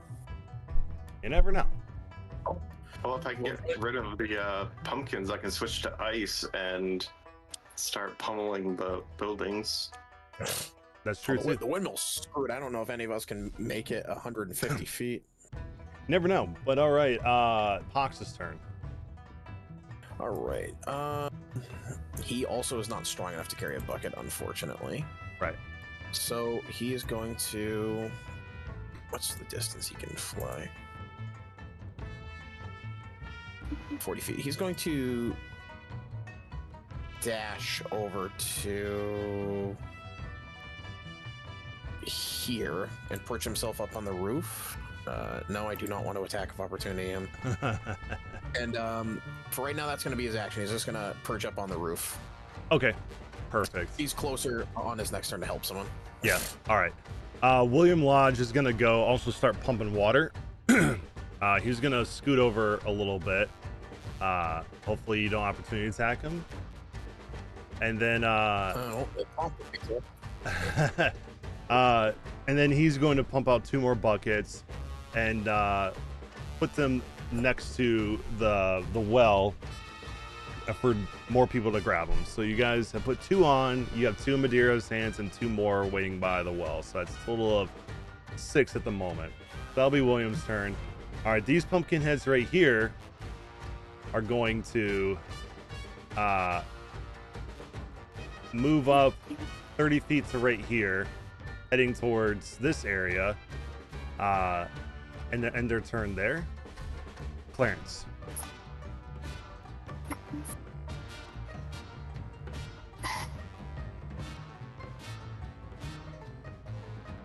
Okay.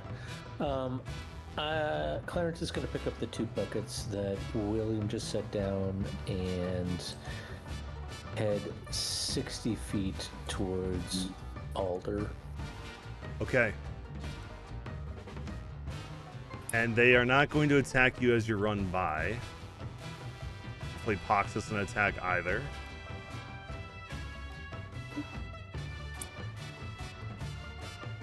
I'm gonna put you right here. Okay. All right. And I would like to throw them onto the fire. Okay. You'll see one of them start to go out as you guys are starting making headway as you put 4 gallons of water onto this building. Okay. Any bonus actions?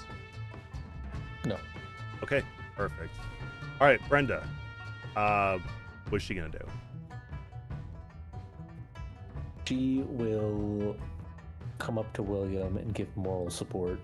Oh, all right. Give moral support. Like, you can do it. All right. Oh. I will not attack Brenda. Right. Okay. So that'll be Brenda's turn. This group of 3 are going to target you, Revan. Okay. And the 3 of them are going to act in this turn. So they're all 3 are going to take their action here. All right. So they get a claw and a pitchfork attack each. So they're going to do 3 claw attacks, 3 pitchfork attacks. Okay. So I'm going to do the claws first. Here's the first one, which would be that's going to be annoying. 18 to hit. That hits. Okay, that's so I will do my where the heck did it go? It went away so quickly. So it did 20 points total. It was 8 points of slashing, 12 points of necrotic. Deflect. Okay. Right. So you're going to deflect 10 of that, so you're going to take 10. Okay. So it's not going to automatically do it, so make sure you're applying this to yourself. Okay. Yeah. All right. Second claw attack, which would be a 19 to hit. Yeah. Okay, that's gonna be another 11, 6 of slashing, 5 in necrotic. All right, third claw attack. That's a nat 20. Think you have that luck? It's lucky. Okay, re-roll that d20 then. That's a nat 1. So you don't get hit on that one. Luckily, that would have been bad. All right, now the pitchforks. All right, that's going to be a 13 to hit. Misses. Misses. Okay, second one.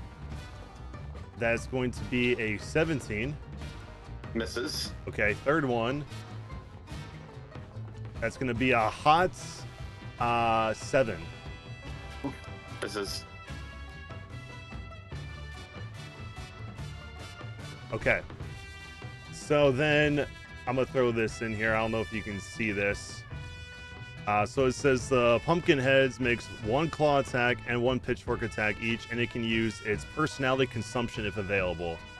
So I'm only gonna do this once, not for all 3 of them. Okay. Okay. So intelligence saving throw. yeah, it's gonna roll that already. When I target you, you got a 9. Yeah. So that's going to do. I gotta roll. It didn't roll the d4 already. It's gonna lower it by 4. Oh, that. Hi everyone, I am back. Okay. That was a rough round there. All right. That's that pumpkin head's turn. This one, because Alder started putting the fire out, it's gonna target Alder. And it's 2 of them, so it's gonna be 2 claws, 2 pitchforks, and then personality consumption here. So first one, sorry Alder, that's definitely gonna hit with a 22, which is gonna do 15 points of damage, and I don't believe he's immune to any of that stuff. So that's gonna put him here. All right, second one. You see why I said this might be a TPK? Yeah. All right, that's a 20 to hit. That'll definitely hit him for another 16. Holy crap. Okay. Pitchfork time. That's a nat 20. Does anyone have a reaction they can help him with? Some of that silvery barbs, perhaps, right? I should have silvery barbs, but it didn't pop up. What's your range on silvery barbs? Just see, yes, Oh, sight. you're right. Yeah. Let me It's 30 check. Yeah, it's probably like 30 feet or something. Well, if it's 30 feet, you can definitely stop him. Yeah, He's within 30 feet of you. It's 60 feet. Okay, you can definitely stop the crit. He's 30 feet from you, but yeah, okay. I'll re-roll the 20 then. If you're going to use it, just go ahead and click on it to consume Yeah, I it. would. Perfect. Yes, sounds good. Then you could you also could give Alder advantage as well if he has to make that save as well. True. Let's see. Silvery barbs. So I'm going to use 1 spell slot. Nope. I still want to have 3. There we go. Okay. So that rolled a 6, which makes an 11, which misses him, luckily. All right, so that's going to be, you've consumed that. Cool. Last pitchfork attack. That's going to be 13, which will also miss. And then now for the personality consumption. He passes his save. Okay. Good. He'll hold on to his advantage for the next time that comes up, because each of them are still going to have one, so they get... Well, actually, I'll still recharge it. I will be fair. I don't want to be too punishing. So that's that Pumpkinhead's turn. Now it is Revan's turn. Oh no, I have gone blind. Hold on. Must do. Yeah, because you're stunned. That's why. You were stunned. You were stunned till the end of your next turn, which is this turn. Oh, that's right. Oh no, that's bad. So I can't do. Do I have a bonus action still? Let me check.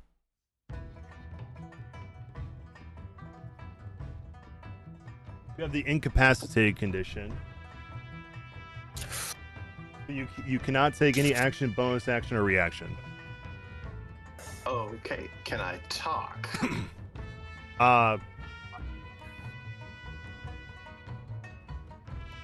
Nope. Okay.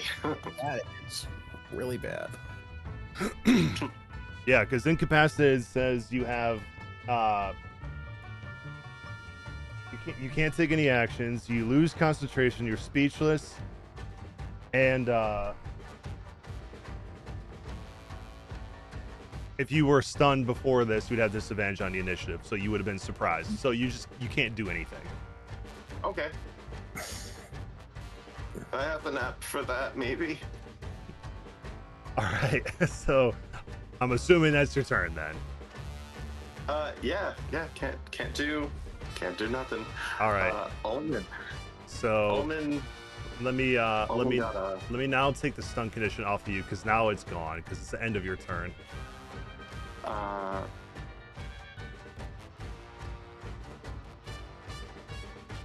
Let's All right, see. Omen. I need to bring up Omen's sheet. Sorry. Familiars. Omen. Need to double check something. He should. To showing me 50. Okay. He has his bonded voice, 1 for sorrow and 2 for joy. Is what he can do for you. Yep.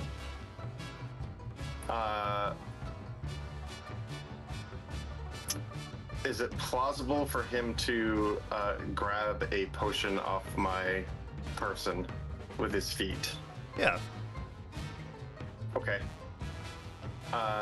So first, he's gonna do that. Okay, I'm assuming your potion of greater healing. Yeah.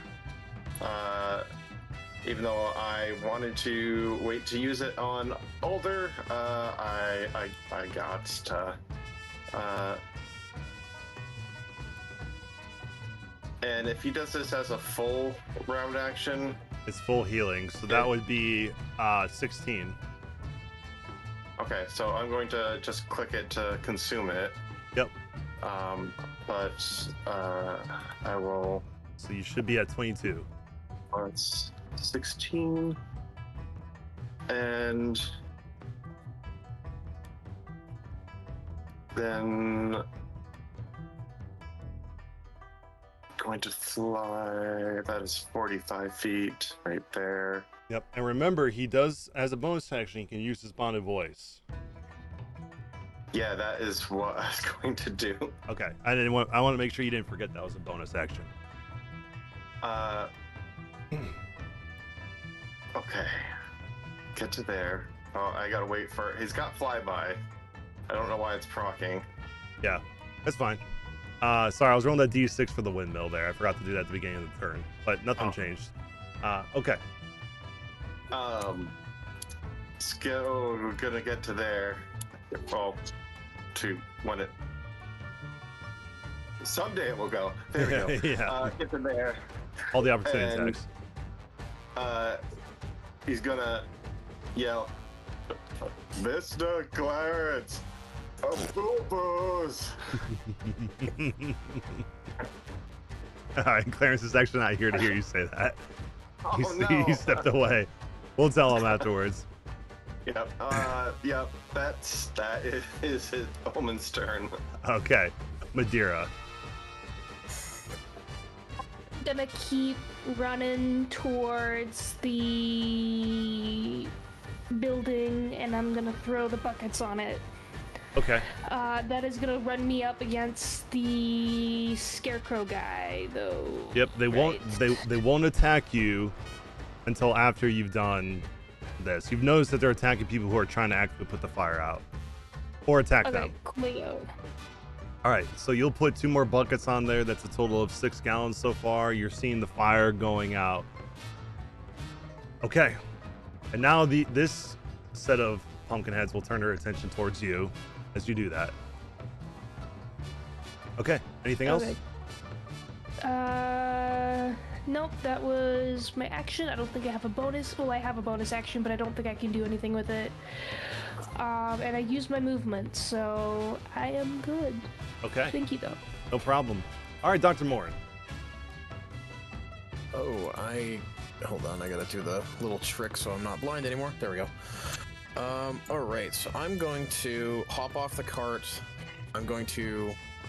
I can't share the same space as him, or can I? Because it's a large area. Yeah, you can, because it's a 15-foot square. So if you're in the same space, that's fine. Okay, I'm going to, I physically can't, but I'm going to share the same space as him. I am going to Misty Step onto this roof here. Okay. As a bonus action. All right, I'm going to move Omen and put you here. So I'll consume my Misty Step.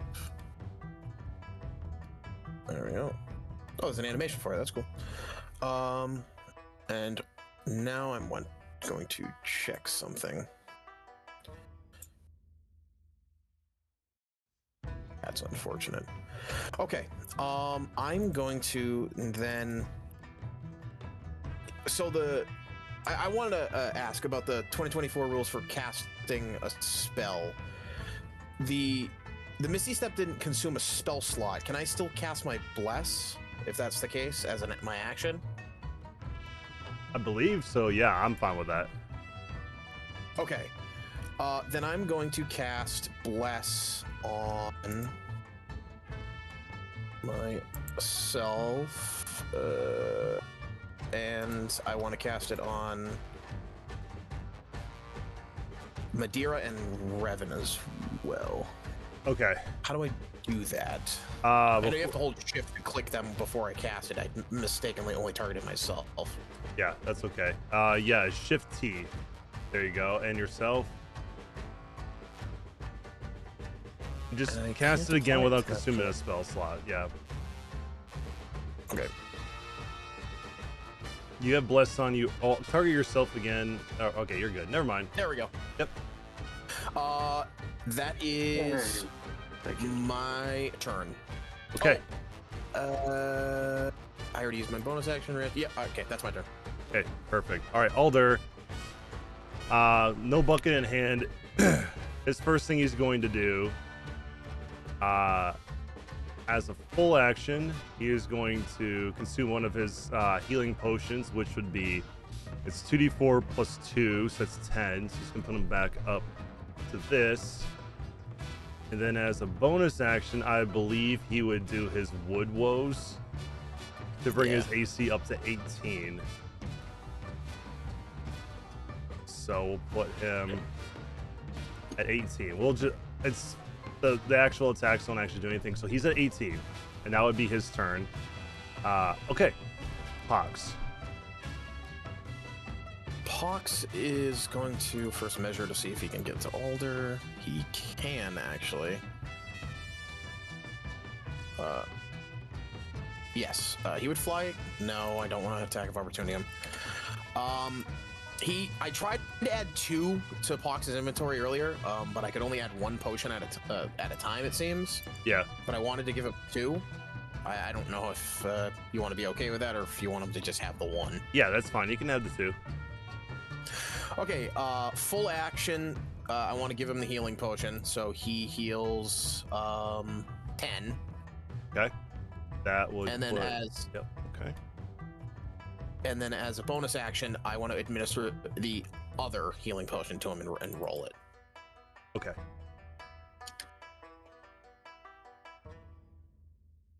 So it's 2d4 plus 6. And he heals 6. Okay. And I will remove that from this inventory. All right, perfect. Almost to full health. And then I believe Alder's in his action be like, oh, thank you. All right, so that's yep. Yeah, Pox has no movement, so he's just going to perch on just like a nearby post from there where he's located. Okay. Be his turn. William is going to pump 2 more buckets out and put them down for anyone to grab. As we're that would put us at 8 now. 2 more after this would be enough to put one of the buildings out. So that'll be William's turn. This pumpkin head up here is going to see Madeira, and they're going to do their attacks. 3 claws, 3 pitchforks. That's a nat 1, so it's going to lose 1. Second and last one. That's going to be a 24 to hit you. That'll hit. Okay, that's a lot of dice for throw. All right. So that's 8 slashing and 5 necrotic to you, 13 total. Okay, and then it's going to be pitchfork. That's going to be 9 to hit. That's going to miss. Second one, it's going to be an 11 to hit you, which should hit. I think that hits because meets it beats it. Yeah. Because I believe you with your unless you reaction to mage armor. I don't. Is it a reaction? It's not a reaction, I don't think. Would you have casted it before the fight started? No, Madeira's very silly. I'm silly and I don't think about this sort of thing before we get places, and I don't want to just like retroactively be like, oh, I would have casted that totally, because like I legitimately wasn't thinking about it, and I need to get better about that. Tell you what, I have a reaction to Hellish Rebuke. Okay. Can I, in response to him doing damage to me, Hellish Rebuke? Yeah, target the. It didn't pop up for me. Yeah. Target the Okay. pumpkin heads and hit that. Bonk. Okay, and then character sheet, and then and then Hellish Rebuke. Okay, dex save. Hello.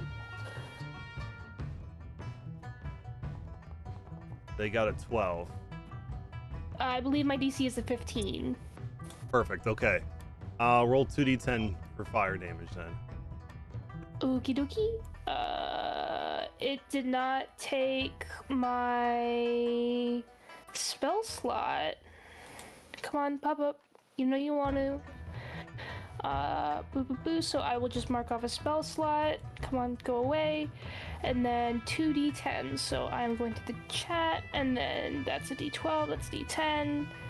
I want 2d10. Okay, so that's going to be 14 points of damage. No, that's it. Oh, because fire damage. It's fire. Because it's fire. Okay, I'm smart. Yep. We're so good at this. But it's done a total of 23 points of damage to you, so you are down. Yes. Okay.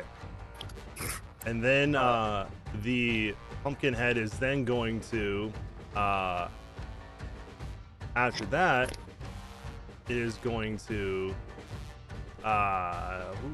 nobody's within 30 feet. So it's going to run up to here. It can't reach you, Dr. Morin, and you are too high for its personality consumption right now. So it's going to look to Alder and do that. And Alder's going to fail. And he is going to have his... Huh? I said even with bless? No. I didn't bless him, I blessed Madeira. Oh yeah, that's right. Yeah, well, actually, he should have advantage because he did get the inspo from Madeira. So let me re-roll that intelligence saving throw. He actually passed, thankfully. Good. Okay, so let me reduce the stun. And he is not going to have his intelligence lowered. Huzzah! That's the end of that Pumpkinhead's turn. Clarence. Before Clarence's turn, Clarence, you missed it. Alden flew towards you in the air and yelled out, Mr. Clarence, boo-boos! That's what? He said Mr. Clarence boo-boos. Oh, okay. It's for intelligence. Yeah, use his bonded voice to try to warn you that everyone's getting hurt. Well, no shit. Okay.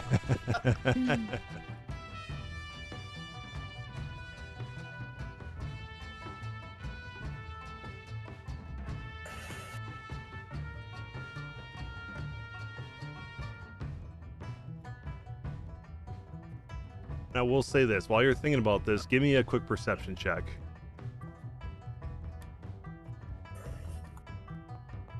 Pretty good. Pretty good. As you're kind of thinking of what to do, something catches your eye out the side of your periphery. On the windmill here, you see someone in the window waving over towards you, and you also see one of these pumpkin heads crawling up the wall up towards the window. Okay, well, they're gonna have to wait. Yeah. Sorry. Didn't expect people to go down that quickly. I'm just trying to figure out how I want to do this. So if I'm right here, what does that do for distance? Technically, I can't get to him.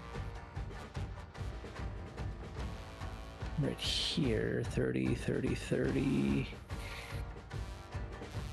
30. Okay. I am going to head up to Madeira. Okay. I don't know if this is going to work based on the size of the squares, but I am going to cast Cure Wounds. Okay, yeah. Let's say, you know what? You get second level. You deserve it. Thank you. All right. That's 14 back to Madeira. Okay. And then I will... shit, no, I can't move any further. Damn it. No, but I can still do that. Okay. So then, as a bonus action, I will place my effigy kind of right in that corner where I'm pinging. Don't see the ping, but I'm assuming it's like right here or something. Oh, right here. Okay. Right here. Yeah. Perfect. Okay. Yeah. And that should be approximately 30 feet for most people. Yeah, it will be. Region. Yeah. Except for Revan. Okay. And keep in mind, when you put it down, I talked to Alder about this. You can still use one of its charges when you cast it. Yes, I just reread it and I missed the part where it says when you place it and as a subsequent bonus action. Yeah. Okay. So then I will use that to give Madeira another 1d6. Okay. Okay. Another 5. Nice. Nice. All right. Okay, that's all I can do. Okay. Brenda.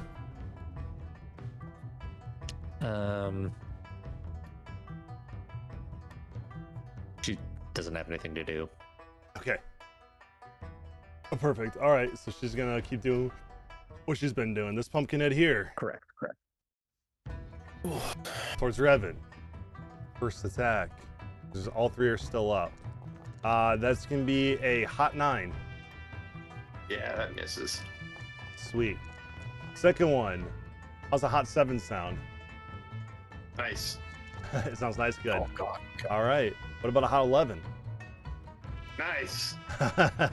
All right. Pitchforks. Ooh, that one's gonna be a 23. Yeah, that one hurts. But the other ones, I imagine, because my intelligence is so low, I am now dodging like a drunken master. Ooh, yeah. You hear the way of the drunken master now. Yeah. I am going to go ahead and deflect attacks that. Yep. Perfect. All right. Dex save. Yeah. 12.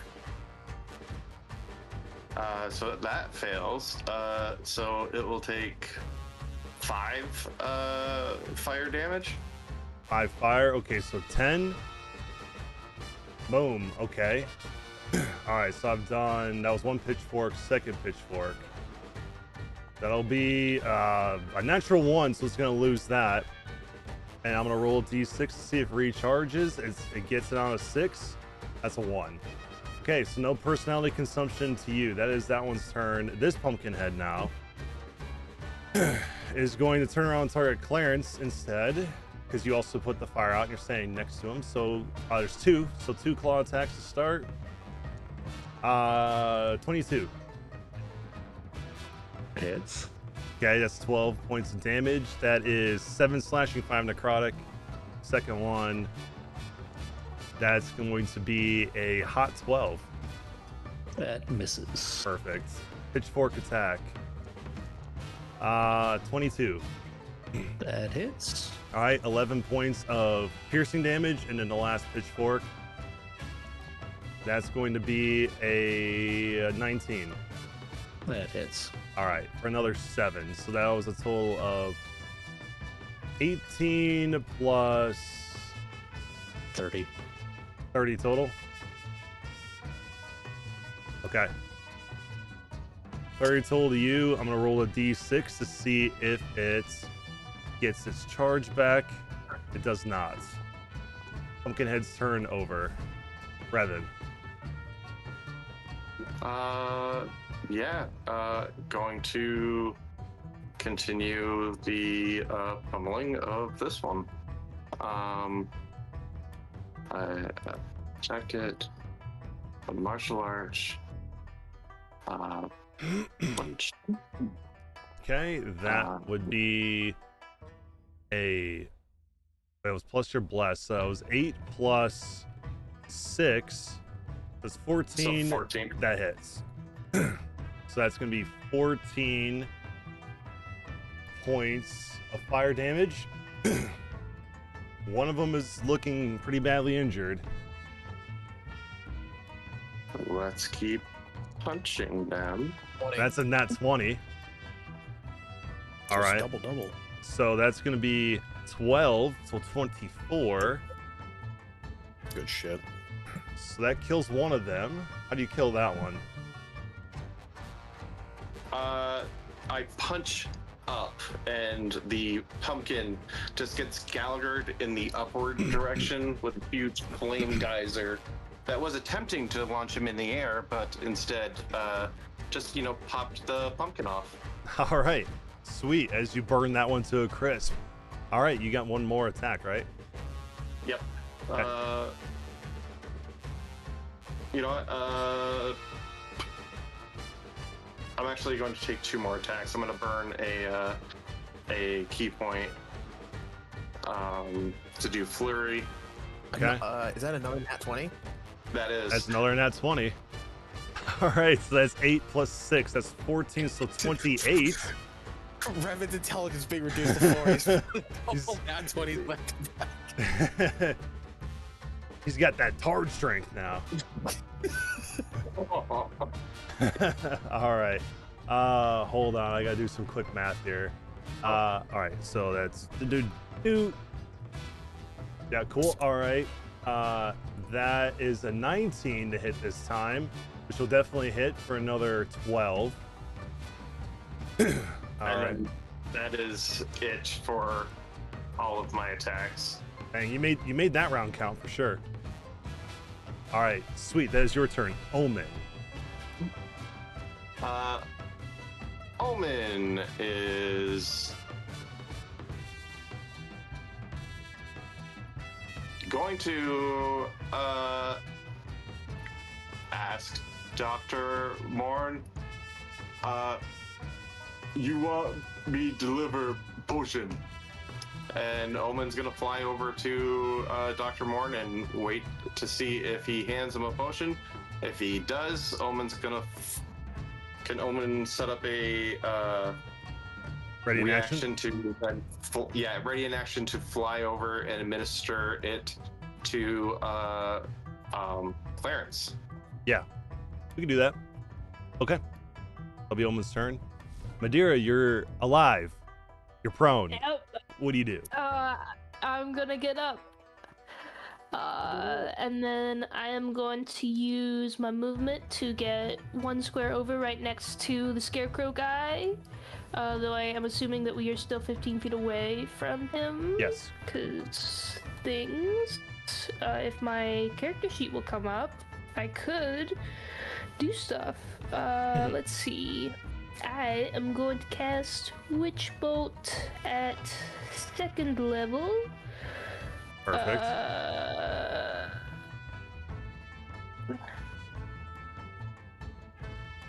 Cast, not the ongoing damage. I would like to do it at level 2. It is concentration. I will consume the spell slot. Okay, cast spell. Okay. What does that look like? That is 16 points of damage to it. Well, no, 16 hits, I mean. 14 points of lightning damage. They are not anything as lightning, so it does what you expect it to do. And then you have this connection to it. Mm-hmm. Perfect. I think that'll be me for now, but thank you. You're welcome. Dr. Morn. Would giving Omen a potion be my full action? No. No win. Then yes, I will hand him 1 potion. Okay. So I'll remove that from my inventory and give it to. I can't trade it to his familiar, but I do give it to him. Yeah. All right. Go ahead, finish your turn, and then I'll do Omen's thing. Okay. Clarence is looking rough, but Omen will go and help him with that. Clarence, you go before them, right? Do you have something to help yourself, or do you want me to? Because I can. I have resources like I'm up the wall good. right now. I'm fine. Okay. It's fine. This is fine. World's burning. It's fine. I don't know if I should. Let me do another measurement because this is like. All right, yeah. I'm actually gonna try and assist Revan in finishing off the crowd he has in front of him, and I'm gonna cast Firebolt, and I'm gonna have my servant just assist me. That's gonna be what it does. Yeah. So 21 will hit, which will do 10 points of fire. So let me adjust another 5 off of that. Actually, did it already? Yeah. No, it doubled it. Whatever. That's fine. I helped you guys a little bit. All right. Anything else? bonus action. Alder looks okay. Phone looks fairly okay. Yeah, no, that's gonna be about it. I'm gonna hold off my bonus action until someone is really messed up. Okay. All right, Alder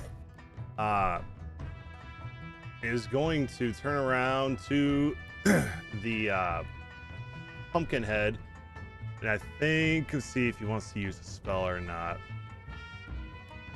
Does he have one that would be useful here? What does he have prepared here?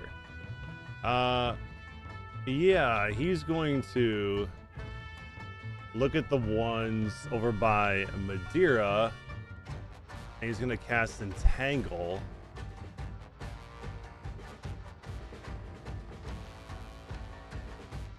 Don't need the measurement because we get it. It's going to be right where they are. So that's going to be a strength save, which we got a nat 1. So every single one of them gets entangled by the spell. Okay. So they're all restrained there. We put the restrained condition on them.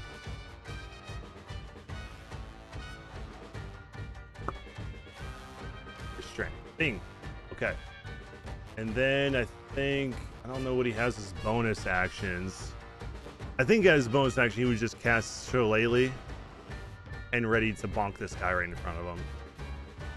Because I think, if I remember correctly, Shillelagh just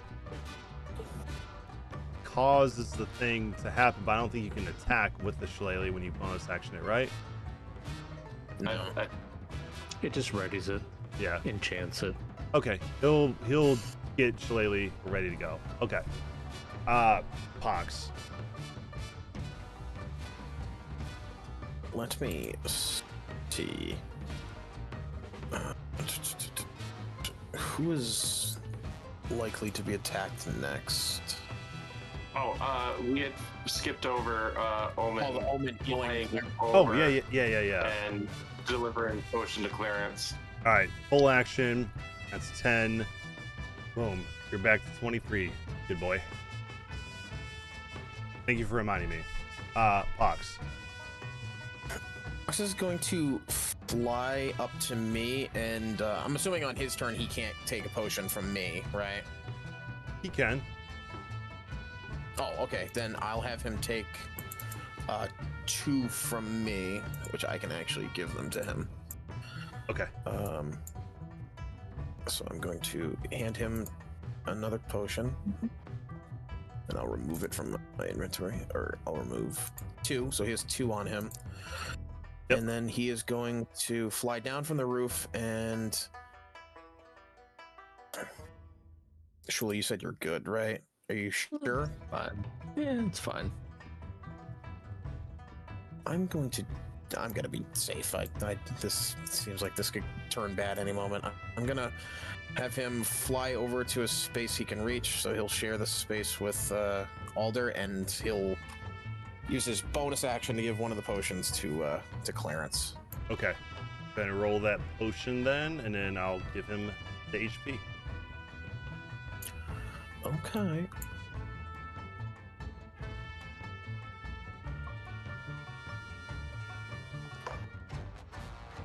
Five. Okay. So that will be... Five. Okay. I think you get 5 HP back. And now that's the end of his turn. Okay.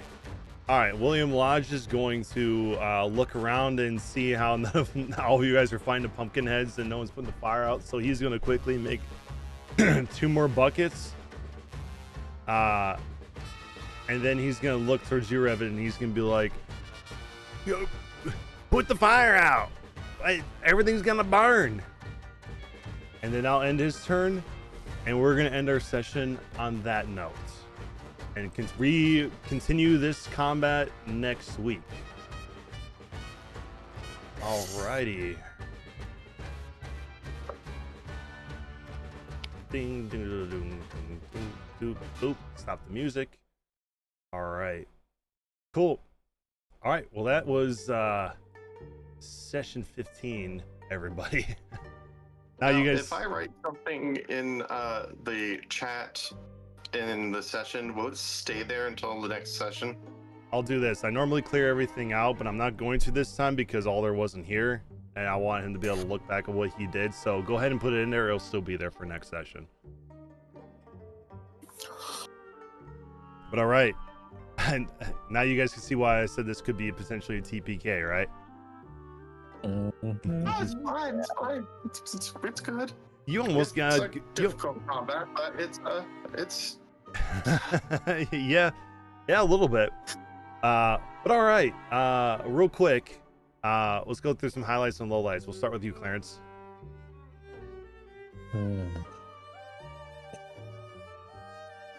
Highlights. I enjoyed the chaos at Ma and Pa's house. Yeah. It was exciting. Exciting. Lowlights. This fight feels like it's going to be... Well, I guess we're not that bad off, but it feels like we're very behind on putting out fires. There's someone that's going to get murdered in a windmill. It feels like there's a lot going on, and we may not be successful at solving all the problems. Maybe. Which makes me feel bad. Yeah. When I was going through this encounter with in Connor's game, I felt the same way. I was like, I was the one who saw the one in the windmill. I'm like, what do I do? And I was like, screw it, and I ran to the windmill. Well, that was me. Everybody was kind of like, what are you doing? We need you over here. But I was like, I kept my familiar over there, and I had a corn dolly, and I just scared a bunch of them away, so that really helped the fight. But yeah. So yeah, this is a brutal welcome to Foxwillow moment. So good times to be had. These pumpkin heads are no joke, especially when they can consume your memories like that. And I should preface this with the pumpkin heads real quick, so that way you guys are fully aware of what this could mean. This is what it says about it. All right. It says, the pumpkin head consumes the victim's memories. Okay. Intelligence saving throw. One creature the pumpkin head can see within 30 feet. DC 12. Failure, the target has a stun condition until the end of its next turn, and its intelligence score is decreased by a D4. The target dies if it is reduced that score to 0. A humanoid slain in this way is replicated or replaced by a pumpkin head 1d8 hours later, unless his body is burned. Guys, I'm gonna be a pumpkin head next session. They didn't re-roll the ability yet, so Yeah, they haven't had to do it to you yet, so that's good. But all right. So wait. If in the barn it kept rolling well and continued to hit Revan, would Revan have just died and we could not have brought him back because he would have just come back as a scarecrow? I mean, you could have used the ribbon on him. That would have slowed the process. But as soon as you take it off again, that 1d8 hours starts again before he becomes a pumpkin head. Oh. Because remember, the ribbon does, you can put it on a body as long as it's been dead for no longer than 10 days. True. What happens when you put it on a body that has 0 intelligence? There's just a zombie. I mean, No, wait, no. Raised Dead like restores that. yes. So your brain would go back to the way it was. It would only, it restores all like injuries it can, unless you're just like a head. Yeah, exactly. So you would be back the way you were until the ribbon's off, and then you would just be dead again. And you'd instantly turn into Pumpkin Revan. Yeah, exactly. All right, Clarence, thanks for sharing. Dr. Morn. Oh, highlight was actually the exact same as Clarence. I actually really liked the scene at Monpaz and then the barn scene and how badly that turned out. I also just liked the overall interaction in the cart, like the conversation as well between Dr. Moore and Clarence. I thought that was good. And my low light is also very similar to Clarence, as in that windmill's probably burning down, as we're currently in like an 8-man slap box with hordes of these, and that is 150 feet away. And we've got to focus on keeping everyone alive. And also, it sucks that Connor and Alder wasn't here. We were not technically a man down in combat, but we were a man down. Yeah, at least he was still relatively useful during his rounds. And the low light was that if Madeira didn't silvery barbs, he would have gotten an injury while he wasn't here, or possibly died. Yeah, I've rolled 2 nat 20s on attack so far in this fight, just because they roll so many. It's just so much can happen. Yeah. Yeah. It's like a rat swarm. It really is. Yeah. Sweet. Appreciate you sharing. If you gotta go, and we'll see you next week. Surprisingly, since we ended a little earlier, so I don't have to rush off just yet. Okay. Usually, I have to rush off when it's like 1:30 or so. So I don't need to rush off just yet. Yeah, I'm trying to make sure I don't go too long anymore. Yeah. Trying to keep it condensed. But appreciate you. Yeah, no problem. Appreciate you sharing. Same for Madeira, because I know Madeira doesn't like being out too late either. But speaking of which, highlights and lowlights. Music, play. My highlight was also Monpaz. I think Dr. Morn blowing off, I want to call him Jefferson or Jeremiah, but I can't remember which one is It's Jeremiah. Jeremiah, okay. Oh, that's close enough, right? Close enough. Jebediah's a good one name. of those things. Yeah. Yeah, no, that was fucking hilarious. Oh my god. Oh my god. And then also just like the whole like talking with Revan about like his like decision-making process. Etiquette. Mwah. Oh my god. For a low light, I guess, like Dr. Morn said, that, what's his name, Alder wasn't here, and almost got,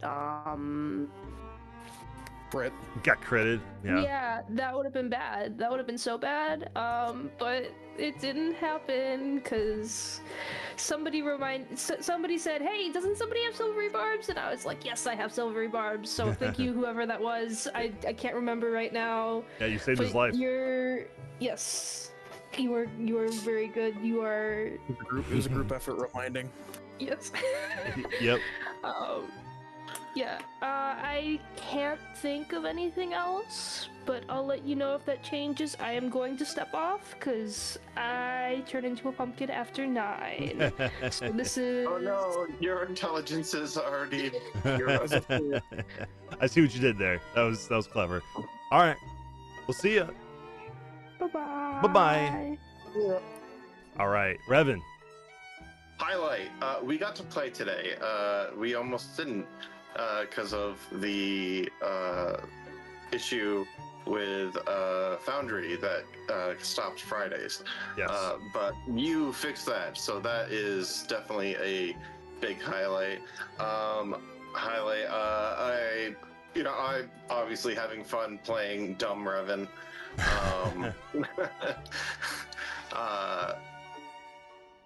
And just all the RP in general is fun.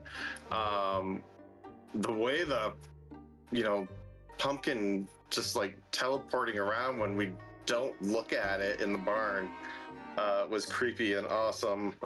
Like the Weeping Angels. Low light. I will echo what other people said because it was already going to be what I was going to say. We don't have Alder here due to some centipedes behind his eyes, which was sad. And we also, didn't get to find out if he did end up going barbarian or not. Because we might see Alder rage next session. True. So, but that's about it. There was very chaotic session, but it was fun. Yeah, Foxwell is a chaotic place to start with. I do remember we had the same scene with the whole thing with not Jebediah, I almost said it now, Jeremiah, at Mom and Pa's house too. We end up killing him too, in a much less chaotic way. It was more of a, we woke up the next morning and he was standing outside the barn. We're like, oh, Jesus. And then I saw the crow and I was like, we have to kill him. It's not Jeremiah. It's this mockery of him. And then we burned him before Mom and Pa saw us. So we could still technically go back, but you guys said different story. We didn't even, I just threw his body out, so he's gonna come back. Yeah. There you go. It's just a stick figure with no head. Yeah, right. All right, sweet. I appreciate you all sharing that. Of course, I would say for my highlight was, I appreciate you guys making it a chaotic session because it made it fun. I made it interesting. The whole intent was with the Jeremiah thing was to give you a introduction to the pumpkin heads there and what they're all about. Give you a little bit of a opening to what you're about to see here. And give you guys some early RP with it. Low light, of course, not having Alder here and going into this fight with that. But luckily, everyone's still alive, so we're still good to go. He's not going to come back to a dead party and be like, all right, I'm back. What did I miss? Like, everyone's down. Yeah. Or imagine he came back and was like, oh, sorry, you're either dead or you have a severe injury. Yeah, exactly. And then, of course, I don't like beating you guys up like that. And I have been beating you up pretty good this fight so far, and we're only 3 rounds in. So, one pumpkin head of the 8 are down, and the rest are getting slowly ticked away. And you almost have put out the fire on the general store. The town hall and the windmill are still not doing well, but we'll see. It may change the course of things next week. But we'll see. If we can whittle down the pumpkin heads, and I can pass my wisdom saving throw. I could change to a ice, and we just doing ice to the fire from 10 feet away, and hopefully freezing everything away. Very true. Otherwise, I have elementalism, and I can quote unquote make a 5-foot area moist. There I'd you say go. 2020, but I also could have made a decanter of endless water and had an actual fire hose, but Yeah. I didn't expect the town to be burning. Yeah. No one does, right? Usually a bad assumption. True. All right. Well, that was session 15, everyone. Everyone who's watching the stream, appreciate you. Everyone who followed, appreciate you as well. We'll see you next week. So long as Foundry doesn't try to die me again. I'm knocking on wood because I'm not putting that in the universe. We'll definitely be seeing you next week. For everyone else, we'll see you when we see you. Most of you on Friday, some of you who weren't here on Tuesday, and the rest of you see us Sunday. So until then, have a good night. See ya. See ya.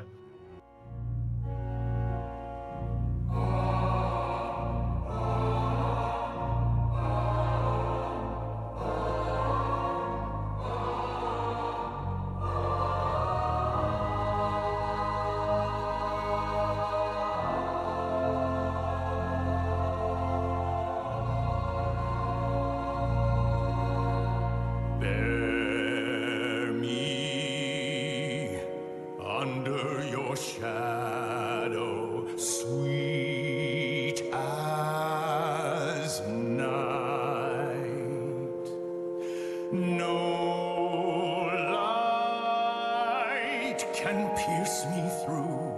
Nobody sees me as you do. Stand now, bloodless, unburdened, trained of fear. No more must we be shameful, the dread behind our tears.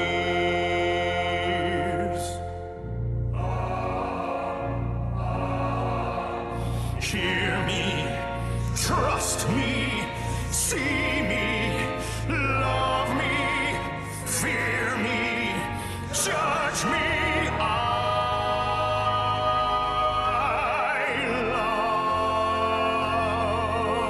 love you. Who else can know all of your pain?